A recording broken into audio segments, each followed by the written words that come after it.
Welcome to Papermaker Stadium here on the campus of J.R. Garrett Middle School in Kimberly, the site for tonight's opening round playoff game in Division I between the visiting Appleton North Lightning and the host Kimberly Papermakers, a pair of teams.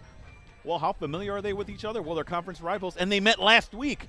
But we're expecting a good game here. First round of the playoffs. Good evening, everyone. I'm Ricardo Arguello, hanging out as always with Brett Christopherson and bringing you those high-definition shots. That's Jim Rosandick. We're all part of USA Today Network, Wisconsin. And, Brett, just like I said in the beginning, there's going to be no rabbits being pulled out of a hat. These two teams know each other. It's always one of the biggest rivalries in our area, one of the biggest rivalries in the state. And, boy, oh, boy, to meet in the first round seems kind of odd, but especially given that last week we were over at Appleton North watching the Papermakers get that win. I was trying to think.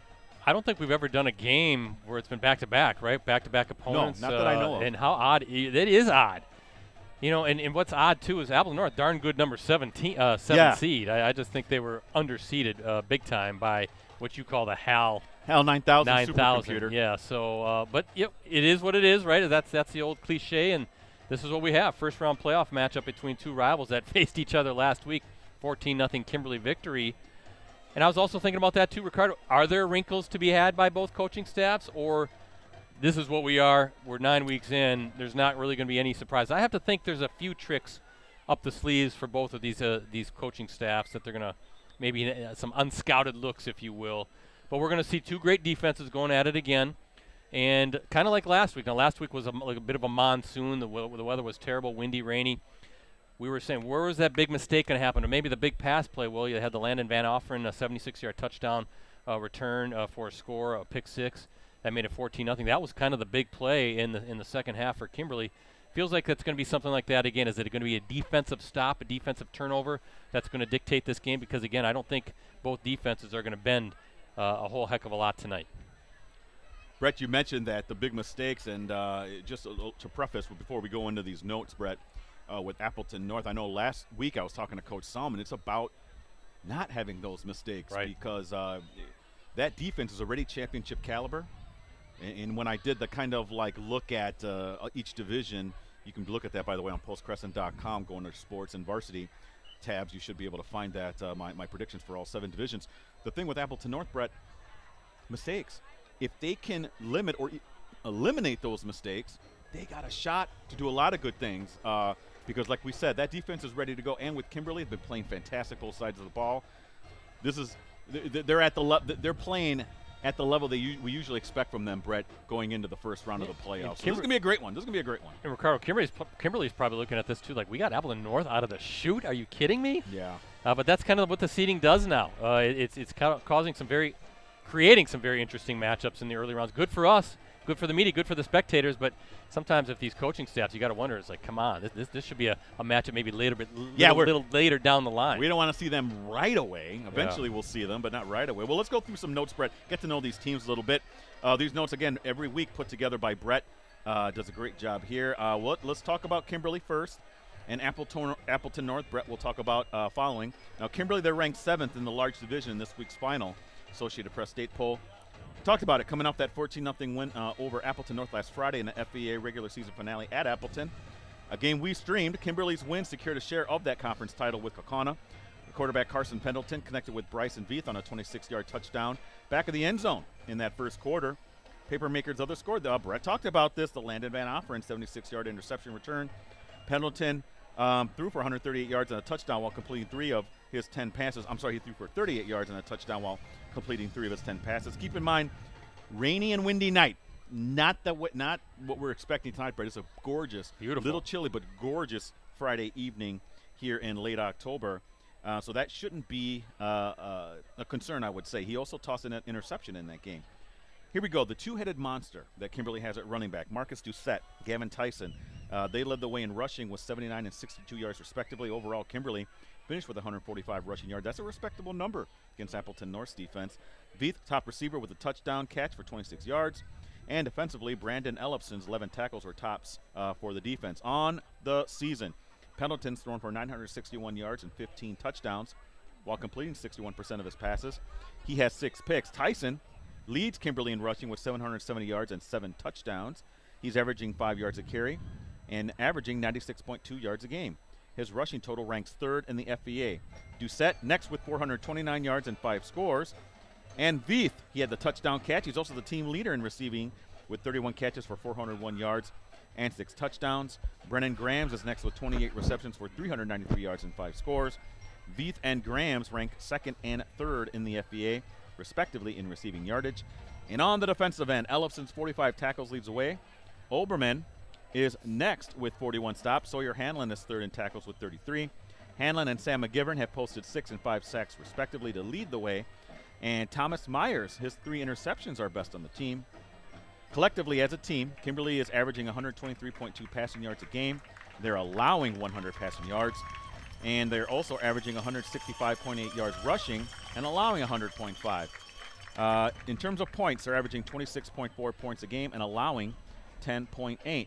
Well, the winner of this game will take on either Stevens Point or Wausau West next Friday in a WIAA Division I second-round game. We'll try to keep track of that score, Brett, as the night unfolds. Kimberly will host if it wins. Now, if Spash wins and Appleton North wins, or if Spash or Wausau West wins, they will host Appleton North. Right, yep. So kickoff's scheduled for 7 o'clock, Brett. Again, number 7 seed for Appleton North. I don't know about that too much, but yeah, that's your Kimberly, your 7-1 Kimberly Papermakers. What can you tell us about the Lightning? Yeah, the Lightning, 6-3, Ricardo. Lightning coming off, as we mentioned, that 14-0 loss to Kimberly last Friday. Again, that was a Fox Valley Association regular season finale at windy and rainy Paul Engen Field in Appleton. Appleton North, Ricardo, limited to just 176 total yards, including 69 rushing, intercepted 3 times. Starting quarterback Luke Kreitzer threw for 28 yards. Again, Ricardo mentioning how tough it was to throw that night, 2 of 12 passing. Charlie Olson, though, he also saw time at quarterback, threw for 79 yards on 4 of 16 passing. Olson was picked off twice and Kreitzer once. Jack Robinson led the way in rushing with 71 yards on 23 carries. Gavin Matson, he was the top receiver with 3 catches for 56 yards. Michael Guido was credited with a reception for 23 yards. There were no defensive stats, Ricardo listed on the wisports.net website. On the season, Kreitzer has thrown for 1,210 yards and 9 touchdowns while completing 61% of his passes. His passing yardage ranks second in the league. His lone interception on the season came last week against Kimberly. Robinson is the leading rusher with 643 yards and 8 TDs. He's averaging 4.8 yards per carry and 71.4 yards per game. Kreitzer is next with 378 yards and 7 touchdowns. Abraham Tamori is tops on the team in receiving with 23 catches for 309 yards and 4 touchdowns. On the defensive side, this is coming into last week, Brock Arndt, Ben Wenzel, they were the leaders in tackles, 54 and 45 respectively. Again, don't have the updated stats. Arndt, Brady Lamont, and Christian West had 2 sacks apiece. Christian Pride's 2 interceptions led the way in that category. And then as a team, Appleton North averaging 156.4 passing yards per game and allowing 68.3. The Lightning are averaging 156.2 on the ground and allowing 96.7. Then looking at the scoreboard, Appleton North averaging 25.8 points per game and allowing just 9.7.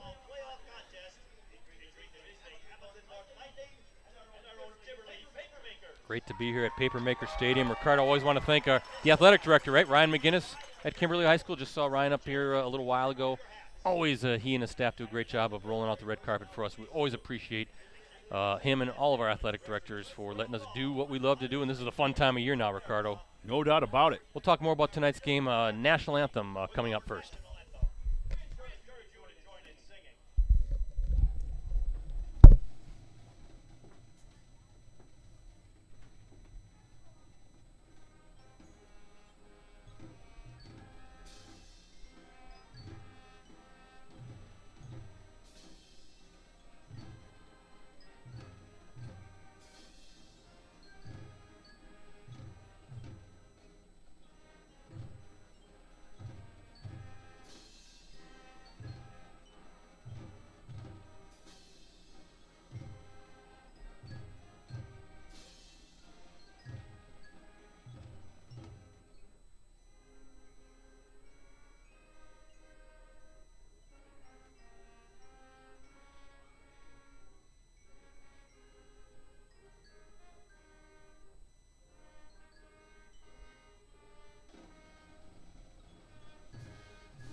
Before we get started, I want to thank our sponsors, Ricardo, Cellcom, ETS Performance, and Cooney's Embroidery and Sportswear.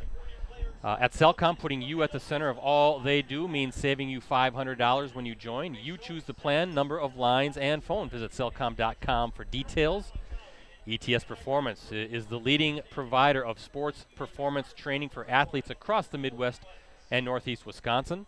ETS provides a customized approach to strength, speed, and injury prevention training for athletes of all ages 8 and up. Train like the pros and take your performance to the next level. Visit etsperformance.com to schedule your free athlete evaluation today at the ETS location nearest you. Want to point out, Ricardo, there's an ETS Performance in Appleton and one in the Green Bay area as well. And get your name, team, or business club name out there with Cooney's Embroidery and Sportswear. They customize a product specifically to fit their customers' needs. Delivery service is available. Contact them today at 920-7310-922 or send them an email at Cooney's, COONEYS 0922 at sbcglobal.net. Very nice here at Papermaker Stadium in Kimberly on the campus of J.R. Garrett's Middle School. Appleton North and Kimberly, the two arch rivals in the Foxway Association, are meeting in the first round of Division I.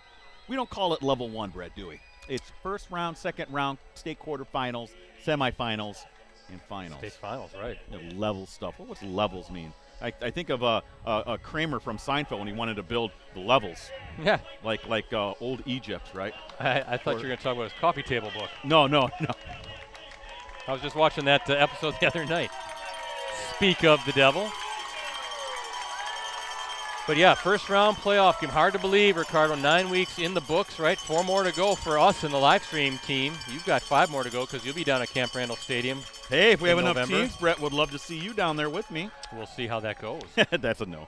No, I'll do it if needed. We'd love to have you. You know that. Because Brett, and I promise you, if you come down, you won't have to eat those human flesh hot dogs. I'll get you something for lunch. Something better than that. Brett, they did have the last 2 years. They did have brats that were very good there. Sometimes those brats at 10 a.m. though. That's not my thing. Okay, bring the bowl of. I got to bring a bottle of probiotics with me then or something and help me out there. I thought maybe you were going to bring a bowl of Cheerios or something to dump some milk in. But great to be here. And it's always fun those first 9 weeks, but this is now it ramps up, right? It really gets intense, and what a matchup here in the first round. Appleton North, Kimberly. I was surprised when the brackets were revealed and I saw that. Were you surprised because it was a 7th seed for Appleton North? Yes, and then these two teams are playing again. I'm like, well, we just did them last week. We're going to have to do this game again. I mean, it's just one of the bigger games of the night in the state. And like you said, Ricardo, both defenses outstanding. I think it's going to be tough sledding for both of these offenses. But here we go. Appleton North ready to kick off to get this game started. Marcus Doucette, number 25, and number 84, Carter Howard back to receive. Looks like Doucette is going to take it right at the 1, looking for some space. And rope down, about the 24-yard line maybe. Appreciate everybody checking us out tonight on postcrescent.com. We're also, Ricardo, on our Facebook page, Post Crescent, and the Green Bay Press Gazette, because, again, there's going to be overlap. You know the folks up at Bayport, they're keeping an eye on what's going on here tonight, right? Could be a matchup down the line if the Pirates keep their winning ways. Also, our USA Today Network Wisconsin YouTube channel. Please subscribe to that. 1st and 10, 24-yard line for Pendleton. Quick pass out to his right. Yeah, that's Bryson Beath, I should say. And a nice, easy, safe pass. Ricardo trying to get the quarterback into a bit of a rhythm, right? Get him a nice pitch and catch, easy pitch and catch. That was the first and only read, Brett, for Pendleton. Just kind of set that screen for Veith, and 2nd down and 3, a 7-yard pickup for Veith on that catch. Now Doucette in the backfield with Pendleton. And he's going to get the carry. He's going to work his way through that offensive line, and looks like he's got the first down. So, Ricardo, again, we streamed the game last week, right? 14-0. Kimberly with the victory. Rainy, windy night. And we touched on it in the open, but really, I mean, there are no secrets between these two programs, number one, and particularly playing back-to-back. I guess what are the challenges? We know kind of the familiarity is good for these two teams, right, as they practice and they prepare, but are there challenges in playing back-to-back like this? I don't know if challenges is the right word because they know each other so well. Maybe sometimes it's about not overthinking it. Does that make sense? Yeah. Maybe that is a nice run by Doucette. He's kind of spinning his way, about 8-yard pickup. Maybe that's the challenge, is that you know him too well. You know, you kind of we talk about this in basketball too when the brackets come out. And sometimes, you know, it's like a conference tournament at first in the basketball side of things until you get to the sectionals and start playing other teams. Maybe you'd prefer to play an uncommon opponent in the first round or second round before you start playing these familiar foes. I don't know. It'd be kind of interesting to get the thoughts of both Chad Michaelwitz at Kimberly and Rob Salm at Appleton North. 2nd and 2. Doucette again. Little stutter step. Oh, not much there. Ooh. Looked like Big 74 was one of those guys. Jackson Motter, a 6'3" senior defensive lineman, 288 pounds, wrapping up. He's one of the captains for this Appleton North football team. Looks like maybe no gain or a loss of one. I can't tell. Well, bro, this is one thing, though, about this game you don't have to worry about. When these two teams meet, it's always playoff intensity, right? It is. You don't have to worry about any kind of dip during the week. These two are big-time rivals. You know each player on that team is going to come 100% prepared mentally. That's a good point, Ricardo. Doesn't matter week 1, week 4, week 9, first round of the playoffs, right? This is always playoff intensity when these two teams get together. Wow, nice catch. Well, that was kind of a late grab by Logan Hippis. Or check that. No, Aaron Cullen. There's 2 number 9s on the roster. Aaron Cullen, a junior wideout, 6'2", 165 pounds. Ricardo, he almost kind of did a little box out there, but he seemed to be late to the ball. Pendleton trusting that Cullen was going to turn, and he made a nice catch. Well, let me tell you, because Pendleton was hit right as he released that ball, Brett. I thought maybe it had fluttered a little bit, but good response by Cullen, having the awareness to secure that catch and get a first down for Kimberly. Little push pass, trying to get around the edge. Not much doing there. That was Carter Howard. I can call that a pass, right? Yes, it is a pass. Yeah, so we'll give him 1 yard. All-time series, Kimberly leads 21-11. Of course, the Papermakers have won 13 of the past 14 meetings. And as we said, Kimberly winners last Friday against this very Lightning team, 14-0. That was a Fox Valley Association regular season finale at Paul Engen Field. Saw Paul Engen before the game. He's one on the staff at Appleton North. Coach still coaching. He's still out coaching, there doing it. Hall of Famer. So was his son, Brent Engen, former Appleton West coach. Pendleton, he's going to go deep downfield, looking for Veith, and can't get it. And Sean Hansen, the junior defensive back, a little pumped after that one. I think if you're Kimberly, Brett, you got to be really excited because there was a nice pocket there for Pendleton. No real pressure on him. Able to throw a real nice ball, just couldn't connect over the middle. I think he had the read. He had the receiver and the matchup that he liked. So 3rd down and 10 to go. Ball in Appleton North territory. Yeah, what a difference a week makes weather-wise. Yes, this is beautiful, really. Remember last week, Rosie had us wrapped in every piece of garbage bag and duct tape you could ever find. And he did a great job. He kept our equipment nice and dry. That wind and rain were blowing right into the press box. Pendleton going to swing it over to his left. What a catch! Veith with the reception. He caught that? He caught that. Now, where are they going to mark it? Boy, he had a collision. Oh, how did That's right by the first down, too. Now I wonder if they're going to have to bring out the chains. And it's a first down. The referee saying first down. What a grab by Bryson Veith. The senior wideout, Ricardo, you said he took a lick. Listen, I was actually looking for the ball on the ground because I thought that there's no way you could have caught that. And, boy, give a lot of credit to Veith. Nice catch over the middle for him. Yeah, took a good shot and came down with it. So good hands by Veith. Now Gavin Tyson looking for some space. And if you're Kimberly right now, Ricardo, you're loving this, right? You're taking your time. Look at the clock continuing to run, 7:40 to play. Well, what you got to like is what your 2 for 2 on 3rd downs, Brett, already. Both come via the pass. But controlling the ball, right? Possessing the ball, controlling the clock, keeping the Appleton North offense off the field. And, boy, if you're Kimberly and you can just march down the field and take up a good chunk of this first quarter, scored a touchdown. Well, you can't script it any better than that. Pendleton again, little pump fake, going downfield, looking for Veith, and I don't think Veith ever turned around. That was a pretty good job by that safety to come flying in late. But some shots going downfield. Pendleton feeling comfortable. Ricardo taking a few of those shot plays, just can't quite connect on the deep throws yet. I think they're in the position here where they're in 2-down territory, so you don't got to get it all on this down. 3rd and 7. 3rd and 7 or 3rd and 6? 3rd and 7 is what I have. 3rd and 7. Just kind of looking at that down marker across the field as well. You're right. You got 2 plays to get 7 yards. Marcus Doucette, look like he's talking things over maybe with Carson Pendleton, quarterback, waiting for the snap here in this big 3rd down again. He's got time, swings it over. Veith wide open. And Ricardo now 3 of 3 are the Papermakers in 3rd down. That was a nice, confident throw by the quarterback right there. See where they're going to mark this. The 22. Bryson Veith, a 6'1", 180-pound senior. Brett Pendleton, 5 of 7 for 40 yards already. And we talked about converting all 3 3rd downs with the pass. Yeah, again, a little different than last week, right? Easier conditions, and there's no wind. There's no wind tonight. So Brett, 12th play of the drive already. And now we're going to get a flag. Are we going to get a procedure call? What's the flag? Offsides against the Papermakers. So those pre-snap penalties are what kill drives. So we'll see if the Papermakers now 1st and 15, how they respond to that penalty. And this really kind of disrupts the nice tempo that they had. Again, this is the 12th play of the drive I have. Yes, this will be the 12th.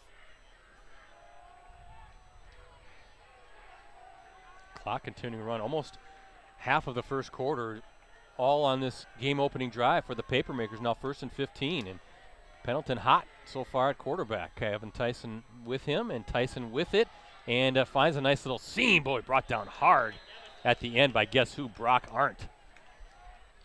One of the captains as well, 6'3", 235-pound linebacker, also some tight end. He was, what a season Arndt had last year for the Lightning. He was the co-linebacker and co-defensive player of the year last year. 111 total tackles last season, including 10 for a loss. Ricardo, I know Brock Arndt on your Elite 11 team this season. Certainly was. Top linebacker returning in our area. Little push pass to Veith, looking for some space, gets through, and finally wrestled down.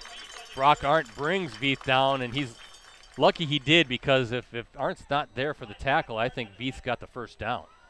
So 3rd and very manageable now. Ball, at the 16? 4. It's a 3rd and 4 situation.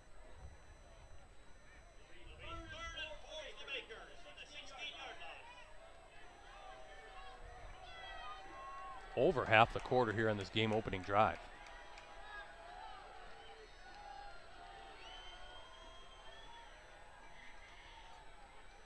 Pendleton again, looking to his left, and just some miscommunication there, looking for Veith. Now, decision time, and Ricardo, looks like Hunter Berry trotting out, field goal unit coming on. They're in his field goal range here. Before they were more, it would have been a tough field goal for him to make. But right here at the 16, this is a 33-yard field goal, would you say? 32, 33 yards? Let's see where they're going to spot this, or where the holder's going to set up. Looks like a 32-yard field goal attempt for Berry, yeah.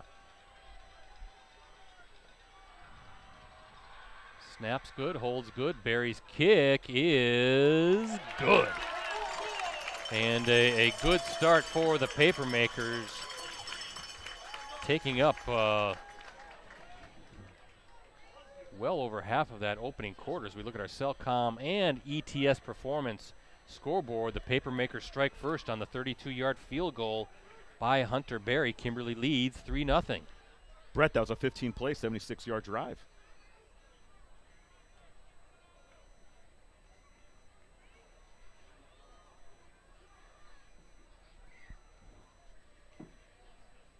Just updating my Twitter. You can follow me at Ricardo Delian, D-E-L-I-A-N. Brett at PC Brettsy. Rosie at Metal Rosie.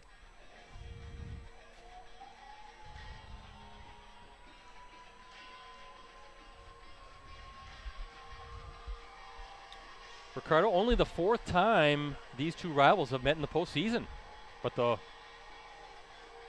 4th time since 2017. So all of the meetings since 2017. Back in 2017, Kimberly won 31-14. That was a state semifinal at J.J. Keller Field at Titan Stadium. 2 seasons later, in 2019, Kimberly won 35-6 in the state quarterfinal, and then 2 years after that, back in 2021, Appleton North winning 21-10 in the state quarterfinal. The Lightning then falling to Franklin in that state semifinal at Titan Stadium. So not a whole lot of playoff history between these two programs, but certainly in recent seasons they've been meeting more. I remember that 2017 game and talking about, we were both kind of surprised that was the first time. You think with the brackets and how they would set up it, at some point they would have met before. But that was, of course, in the throes of that 70-game state record winning streak for the Papermakers back in 2017. The 5th of 5 straight state titles for Kimberly. And a nice return, still on his feet, is Sean Hansen, giving a little bit of a spark for the Appleton North Lightning past the 40-yard line. Great field position for this Lightning offense. Good run. Going to mark this at the 42. Brett, we have Kaukauna ahead 7-0 over Brookfield Central. Central, yep. And interesting score here because the winner of this game will play, if Nina does win, Chippewa Falls leading Hudson 7-0. Brett, Hudson, the #1 seed. Of course, that's a Big Rivers yes. matchup again, right? So rematch. So again, two teams that know each other quite well. And running with good hard. Wow, still on his feet. What a run to start is Bobby Somm, the junior running back. Just kind of lowering that shoulders, lowering that head, and just plowing his way forward. Nothing fancy. Knocking over a Kimberly defender and already in Papermaker's territory. That's how you run it, Brett, right? Good physical run. Ricardo, the last 2 meetings between these teams, Kimberly has posted shutouts. Appleton North has not scored against the Papermakers in 2 straight meetings as Jack Robinson wrestled down by that Kimberly defense. Papermakers blanked the Lightning 14-zip last week, as we mentioned, then 17-0. That was a Week 4 victory back in 2022. The last time Appleton North scored against Kimberly, that came during a WIAA Division I state quarterfinal matchup in 2021. Remember this name, Cal Martini, right? His 8-yard touchdown run with 8:11 remaining in the 4th quarter capped a 21-10 victory for the Lightning. That is the last point scored by the Lightning against Kimberly. As Rob's a good play fake by Luke Kreitzer, swings it over. Nice throw to Brock Arndt. Ricardo, we're seeing some different guys out there offensively. Is this the wrinkle that we were talking about that Rob Somm was bringing out? We see Bobby Somm with a big hard run. Now Brock Arndt, normally the linebacker, but now getting some touches at tight end.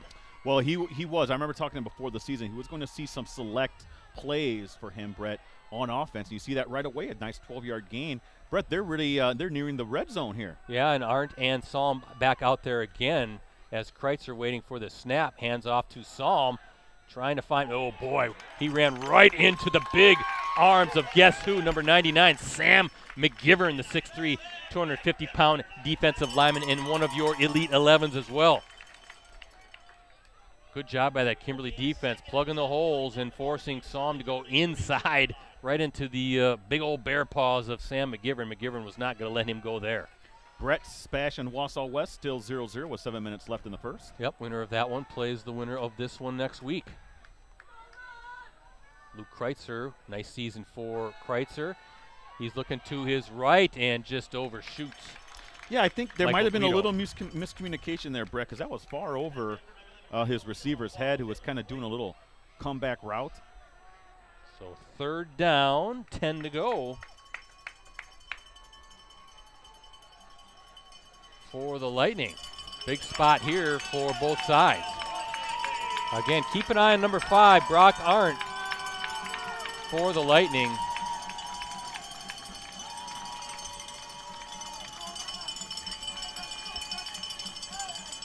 Some last-minute Got to be careful here, Brett. Yeah, I'm looking at the back, Judge. He's starting to count it off have to call now. timeout, I think. And let's see if They got it Kreitzer off. gets it off. Yep. Kreitzer going to have to get rid of it. Look out. And intercepted. Intercepted. That's number 46 for the Papermakers. It's the linebacker, Sam Dudek, with the pick. And that Kimberly defense, Ricardo, again coming through. Dudek just jumped up, the 6'1", 200-pound senior linebacker, showing the good hands out there as well against that Appleton North sideline. And there's the first turnover of the game. Only the second interception of the season for Kreitzer as well. Brett, I don't know if Appleton was going to be very happy with the way that play unfolded. They took it right down to where they might have gotten a flag for delay of game. It just looked rushed. Nothing looked comfortable in that play, Brett, as Kreitzer throws the pick. Yeah, there's kind of some last-second, personnel changes, and, yeah, it seemed to be rushed. So turnover, Papermakers up 3-zip now with the ball, and Tyson trying to get through. Nice tackle, though, by number 54 for the Lightning. That's Blake Miller, a 5'10", 255-pound senior defensive lineman.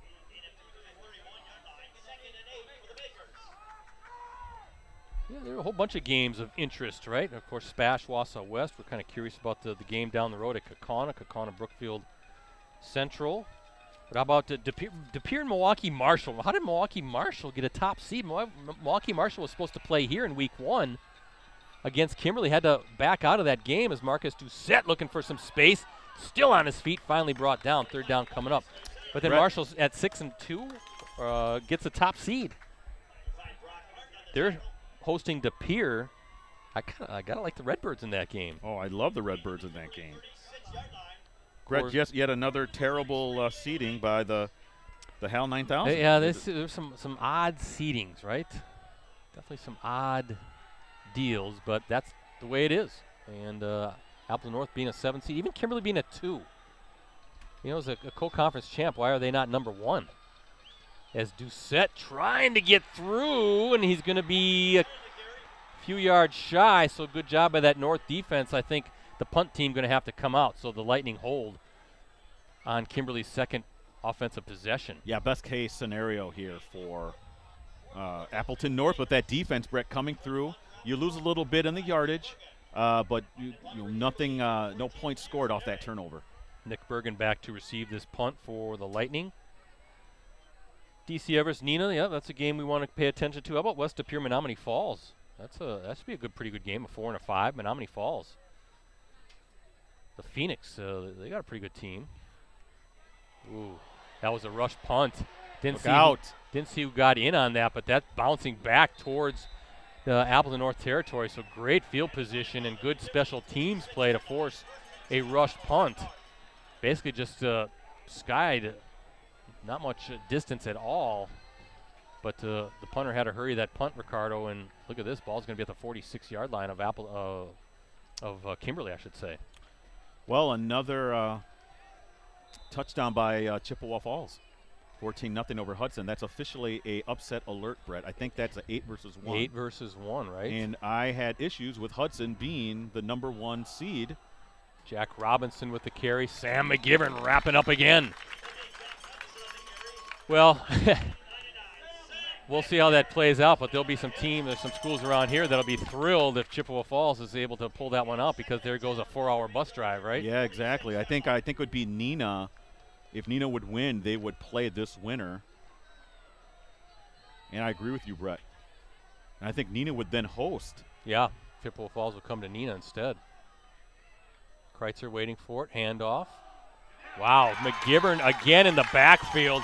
That was number 36. Tyson saw McGivern making his presence known in the early stages of this game.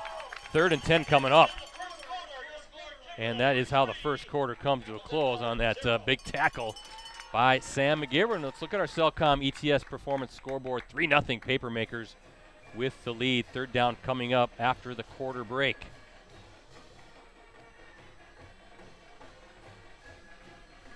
Schwaben on Notre Dame. That should be an interesting one. We definitely like the Tritons in that one. How about Plymouth and Menasha? Menasha getting a 7 seed.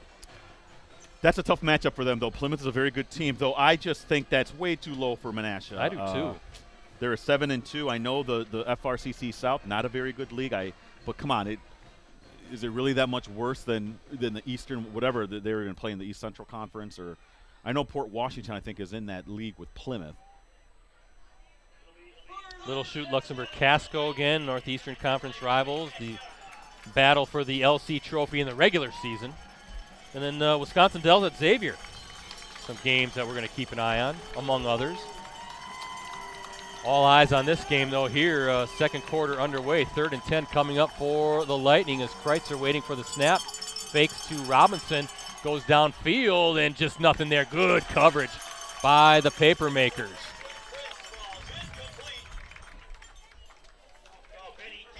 Benny Kiefer defending Caden Prince, stride for stride.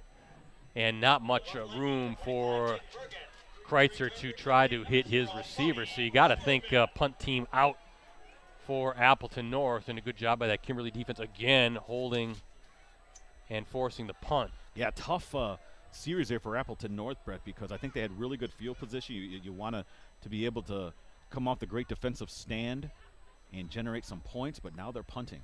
Cody Oberman back to receive. He calls for a fair catch and leaps. And right at the 20-yard line is where they'll mark the ball. See if I can get some more of these scores here, BC. As we're in the second quarter tonight. Brookfield Central scores, but right now it's 14-7 Kaukauna. For some reason, I think that's going to be a good game. Wausau West leads Spash 7-0 BC. Interesting. Wausau West is a good team. Yeah. That's a pretty good program there. Again, that's a Valley Football Association rivalry as Doucette trying to plow forward. Does.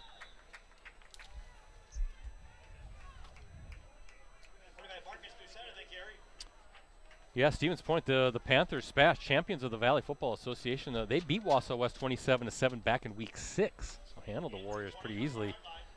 Panthers 8-1 entering tonight's action with their lone loss, Ricardo. That came to Mukwonago, remember, back in week 1, 35-7. Wausau West 7-2. They finished the loss to DC Everso last week. As Doucette again with the carry and 3rd down coming up. Lux Casco leading Little Chute 7-0 near the end of the first. Luxembourg Casco, champions of the Northeastern. Going to take a pretty big effort, I think, to beat the Spartans tonight on their home field. Well, now it's Wausau West 9, Spash 0. Interesting. Safety. Must have been. 3rd down. Big 3rd down here for this Papermaker offense. Can they keep the chains moving? Up to Doucette. Nothing doing. Wow, what a job by that Lightning defense again, led by Brock Arndt. Punt team coming out 4th down. We talked about it, Brett, that Appleton North defense going to keep them in games. They're doing the job right now. Again, if you're Appleton North on offense, you've got to help out your defense here. You're going to get the ball with what should be pretty decent field position. Yeah, both defenses playing stellar tonight.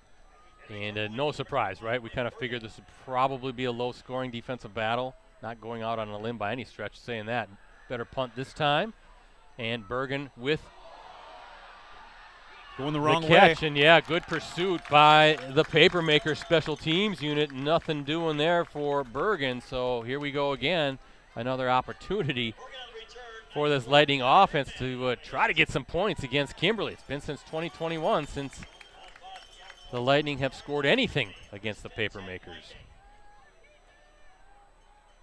2 straight shutouts, as I mentioned, last week. And then back in 2022, that was a 17-0 victory for Kimberly. I think it was, did I say week 4? Yep.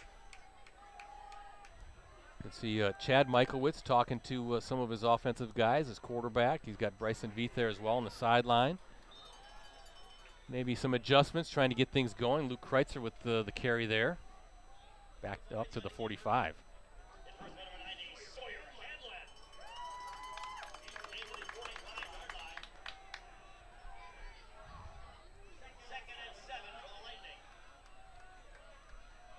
Sussex Hamilton, the 1 seed, Brett, really having a hard time with Sun Prairie West, tied 7-7. Jack Robinson, he's wrapped up by number 90, Sawyer Hanlon, one of those other stout standout defensive lineman for the Papermakers, 6'1", 235-pound junior. In the games that we've done of Kimberly, we've called his name quite a bit too defensively.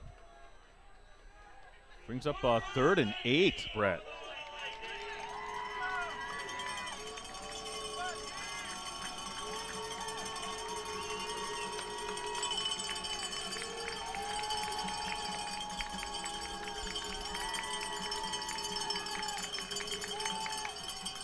Kreitzer with the play fake and nowhere to go. Now he's on the run and brought down by number 26, Landon Van Offeren, the junior linebacker, bringing down Kreitzer, and I believe we have another punt coming up as it's a battle. It's a defensive slugfest here in this first round playoff game. Two standout defenses going at it right now. I thought Kreitzer did a great job of just getting something out of nothing, Brett. He didn't see anything downfield, was getting pressure and able to go up the middle and get a modest gain here, make it a 4th and 4. But again, if you can pin Kimberly deep, you're going to keep getting opportunities to maybe have great field position if your defense can come through as they have all game. Oberman back, nice high punt, and he fair catch signal is for Oberman, and right again at the 20-yard line. Kind of like deja vu here right now. All over again, huh? Yeah.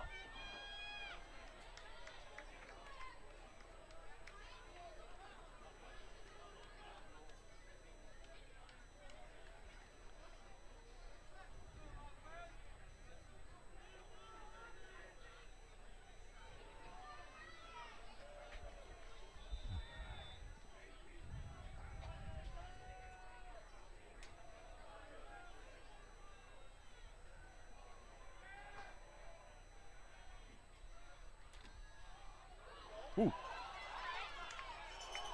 Fumble. Is there a fumble there? No. Okay. That was Gavin Tyson. Got a tweet from Brent Schupeltz. I hope I'm saying that right, Brent. I know I've seen your name before. Did we just say Appleton North hasn't put points on the board against Kimberly since 2021? That is true.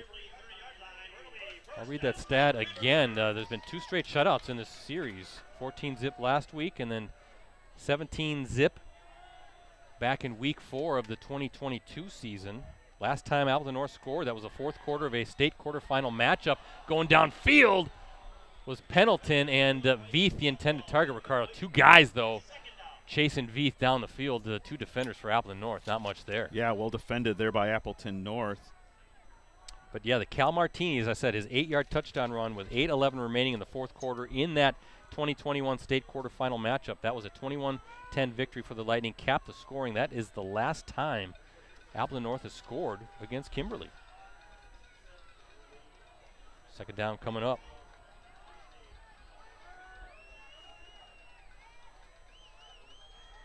Pendleton swings it over. They're going to guess who?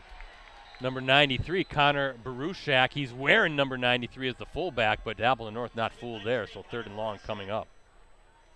Nina 14-zip lead, Ricardo, after the first quarter, according to Mike Sherry, our colleague. Yeah. He is our friend, too. Friend and colleague. So here we go again. Kimberly was outstanding in these 3rd down conversions on its opening drive, but not so much since then. Credit to that Appleton North defense. Both defenses playing excellent football here in this game. Pendleton now racing to his right. Swings it over to Veith with a leaping catch and makes a defender miss, spins his way near midfield. Good throw by Pendleton. And again, Veith just kind of finding that soft spot right in that North defense. And Pendleton putting it up high, letting Veith go up and grab it. Veith is 6'1", 180 pounds, and he does just that. Good hands by Veith. 1st down. That's a big throw and catch. Pendleton very efficient, Brett. 8 of 11 with 66 yards passing. Ball at the 48. As clock running here in the 2nd quarter. Gavin Tyson in the backfield. He'll get the handoff. Nice little kind of counter move back to the inside, but Brock Arndt again bringing down Gavin Tyson hard to the turf. The thing about Brock Arndt, when he tackles you, he's going to make sure you get tackled. Yeah, you ain't going anywhere once he gets his mitts on you. He's going to bring you down, and he's going to make you feel that. In Appleton North territory now, though, Kimberly, 2nd down coming up again. Now Doucette. It's a nice little combo the Papermakers have with Tyson and Doucette. far as the running game goes. Now this time Doucette, a little counter move back, but again, spins his way forward. We said this last week too. Even when Doucette's wrapped up, he somehow gets those extra couple yards and always falls forward. Third down ball at past the 45. We'll call it at the 44, I guess. You know, Brett, you're talking about that always falling forward. That's something that doesn't show up in the box score, but that's something that's always appreciated by teammates and coaches alike. Doucette in the backfield again with Pendleton. Guessing he's going to get the ball here. As Pendleton waits for it, Doucette charging forward. It's going to be close. 54 again. Blake Miller, a senior defensive lineman, holding on. And I think fourth down coming up, and it looks like, well, what's Kimberly going to want to do here? They're talking things over. It's going to be 4th and 1, Ricardo, and I think Papermakers are going to go for it.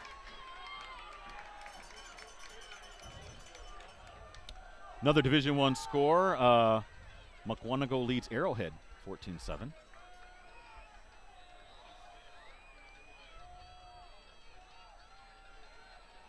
Looks like the officials are going to talk things over here.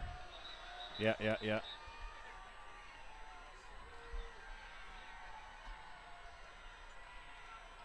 Luxembourg Casco 10-0 over Little Chutes.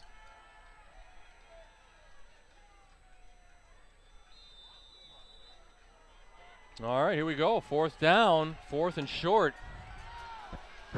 4th and 1, I guess officially is, and they're going to do kind of the tush push here, and they got the first down. And a flag on top of that. Now what are we going to have? Can you do the tush push at the high school level? I don't know.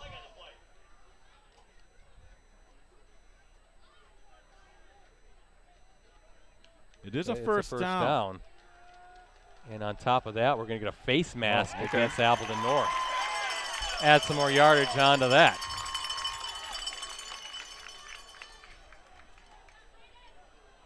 Five-yard face mask. So first down, fresh set of downs.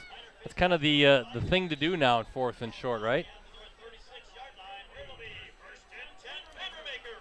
The brotherly shove, is that what they also call it? Yeah, nothing wrong with that. Philly is really Eagles kind of made it their own, but it's nice to see. I mean, why not, right? You know, Tom Brady was always good with the quarterback sneaks. That one, not with the big scrum push, though. Tyson now with it, trying to get around the outside, just taking on a defender and finally brought down. Good tackle there by number 4, Bobby Salm, junior linebacker. Clock continuing to run. We're under 4 minutes to go here in the second quarter. Inside the 35 to the 34.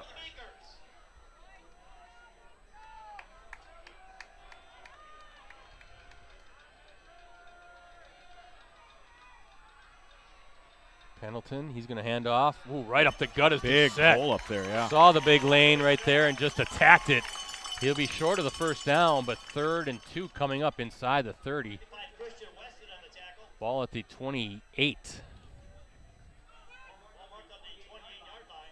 11 carries, 36 yards I have for Doucette. Seems to be another long drive coming up here right now for the Papermakers.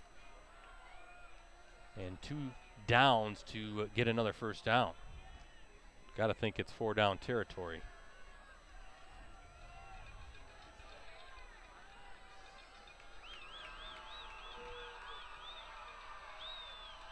Pendleton, hands up. No.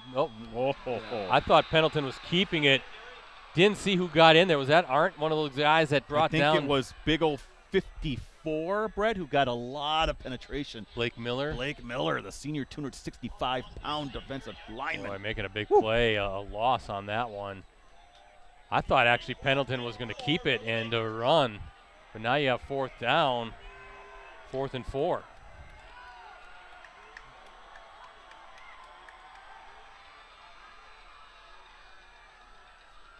Pendleton looking to his left and knocked up, and we have a flag. Penalty.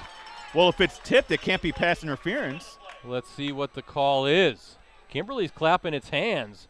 I see number 9 clapping his hands, Aaron Cullen. And you see the coaches on the north side, showing the signal for deflection. Well, the officials are gathering. They do a good job. They're talking things over.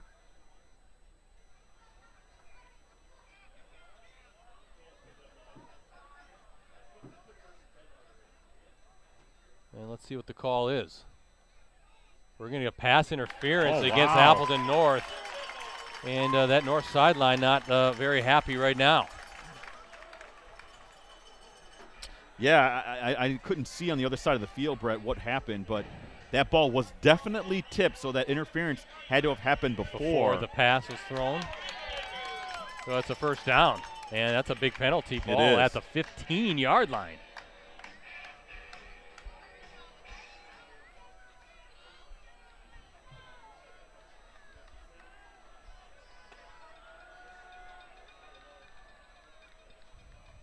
Pendleton, high snap, gives it to Doucette, trying to find some running room. Tough to do against that Appleton North defense, but this is a long, lengthy drive again. Just looking at Ricardo's play sheet. Oh, I don't know how many plays you got there, but it's a bunch. A lot, yeah. They really have controlled the clock here in this first half. Still, though, 3-0 as we look at our Cellcom and ETS performance scoreboard, under 2 minutes to play. Brett, Wrightstown leads Sturgeon Bay 14-6. Okay. Midway through the second. So the Papermakers will burn one of their 3 timeouts. Yeah, that could be an interesting game. The Clippers Sturgeon Bay is a good solid program. Yeah, that's usually a solid program. I agree with you, Brett. Another interesting score. Wausau West now leads Spash 14-0. Wow. Now that, again, as Brett said earlier, that's a Valley Football Association rivalry game, much like this. Spash kind of handled Wausau West earlier in the season, and Stevens Point really turned it around this season to win the VFA. Again, Chippewa Falls leading Hudson now 14-7. That's in the second quarter. I just think, Ricardo, with the seeding now, anything can happen. You get some matchups that you typically would probably expect to see later on.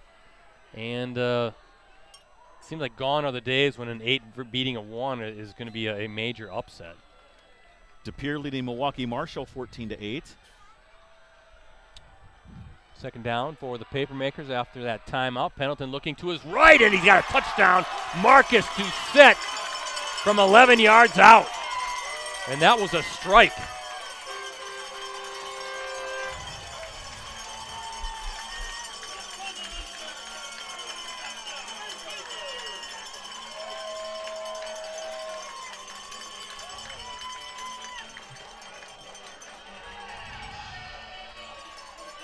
That was just a nice pass and a great route, Brett. He beat his defender to that corner of the end zone, Brett, and that was just the pass was just above the outreached defender's hands. Really nice ball from Pendleton there, yeah, Brett. Very good, confident throw. He saw Doucette, like you said, and he just delivered a strike.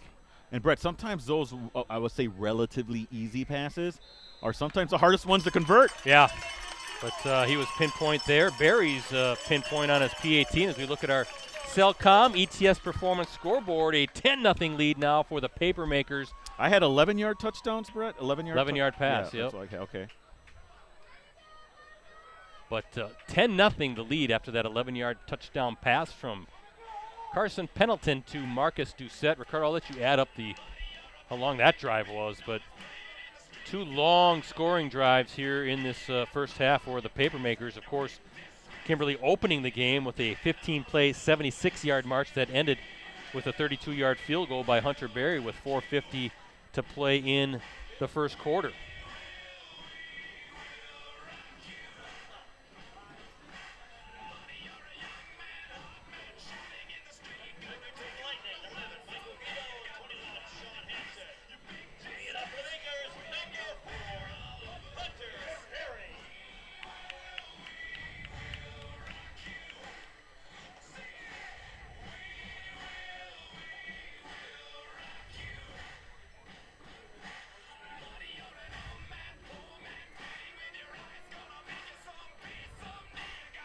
Let's check out that drive, Brett.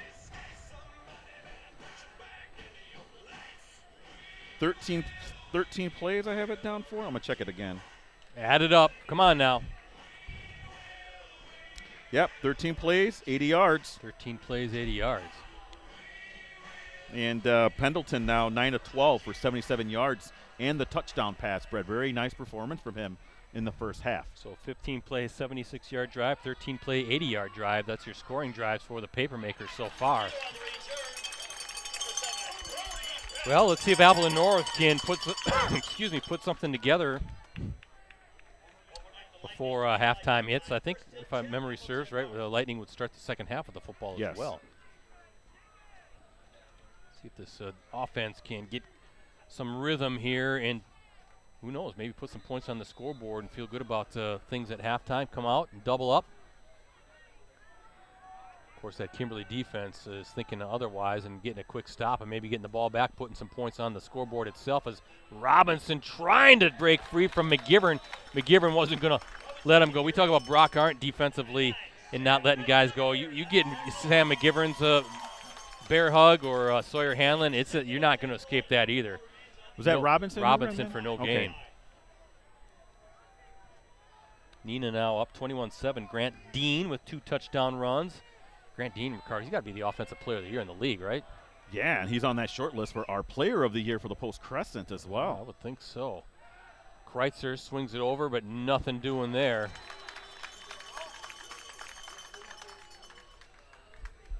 Sam Dudek with a tackle. Caden Prince, the receiver. Dudek, a senior linebacker, getting in there quick. And Kimberly, Ricardo just content to let this clock continue to run. I thought maybe they'd take a couple timeouts, see if they could get the ball back. But content with that 2-score lead. Nice active chat on our YouTube channel, by the way. Want to thank everyone for giving some input there. Keep it nice and clean, though. Uh-oh, we got some problems. Oh, no, not at all. Kreitzer going to keep it off that play-action fake. And nothing doing there. I think this time Sawyer Hanlon, number 90, one of the defensive linemen, in on that, and a whole bunch of red jerseys as well. And Ricardo, I believe that is going to be the final play of this first half. It is. Oh, hold it now. Is it halftime? There's 1 second left on the clock. Like, get back out here, boys. Yep, there's 1 second. Who took the timeout? The Papermakers take a timeout, so they're going to make Appleton North punt it. You never know. So 1 second to go, one final play in this first half. You can see Chad Michaelwitz there talking to the defense. I'm guessing, Ricardo, that Appleton North offense, Appleton North's going to stay on the field and run a play here on 4th down. Comment from Corrado Marino saying, hey, the best state game ever played was a Snow Globe game, Kimberly versus Arrowhead. That was. I was at that one. I was there too. Were you? 42-21, I believe they were down, late in the third quarter, and able to pull out that win. Blair Mulholland was on that team. That was a fantastic game, and I want to do a recap, or not a recap, but a look back at that sometime soon. We should do that on the podcast. Get one of those guys on the phone. Yeah. It's a good idea, Brett. Podcast. Finally, you have a good idea. Yeah, Thank you. It took me only 25 years before I finally got one. But, hey, listen, I'm trying to remember who the quarterback was that day. Was it Vandenboom? Was it Vandenboom? It might have been. And that's going to be a 4th down play, and that's how the half will finally – now we can say it's halftime. Yeah, I think that might have been Vandenboom. What year was that? But that was during the long winning streak, right? 2014, 13 maybe? Yeah, I was there. I remember driving home. I remember that because it was still snowing. I was the last guy in the press box as I was finishing up my stories. Yep. No, driving home. It's always fun driving on that nice, slick Highway 26. I wasn't doing that. I just went. I got the hotel room and I was staying there. No, I was doing some digital work, but that was a heck of a comeback. That might have been, 2014, 2015 season, one of those two. And wasn't that a good time to watch that? That was fantastic, and that's a good observation by Mr. Coronado. Halftime here at Papermaker Stadium. Quick look at our Cellcom and ETS performance scoreboard shows the Papermakers leading the Lightning in this WIAA Division I first-round football playoff game. We'll talk more about tonight's game and everything we have coming up digitally, including who our Clubhouse Live Packers guests will be next week after this short break. We've been in the phone business for more than a century. Technology has changed, but the best things remain the same. Keeping you connected is our passion and our promise. Our technology has a heartbeat.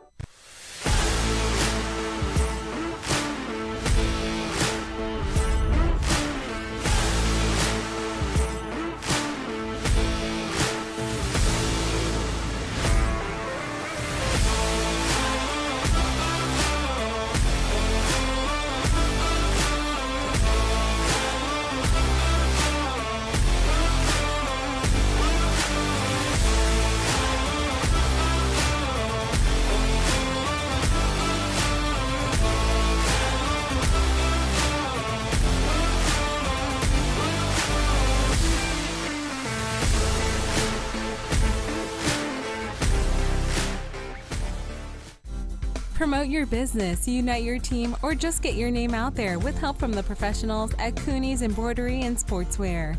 Family owned and operated for over 20 years, we have the skills and experience to customize your apparel and spread the word about your business or organization. We can put your logo, name, or anything else you want on any article of clothing. From embroidery and screen printing to graphic design and heat press services, we've got you covered. Call today.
From the top of the 222 building on College Avenue in downtown Appleton, it's Varsity Roundtable.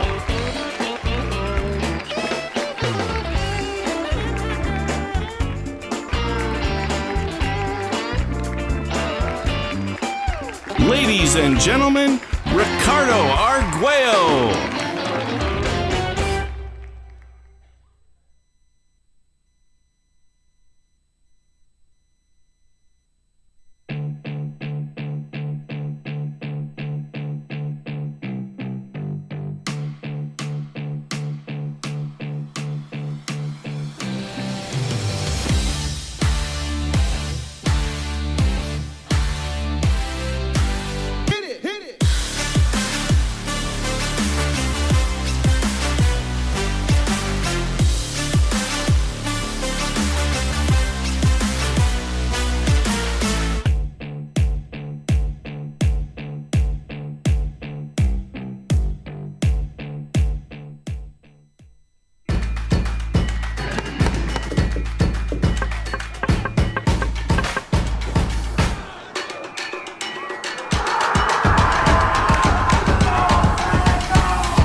It's one of the greatest American melodies of all time.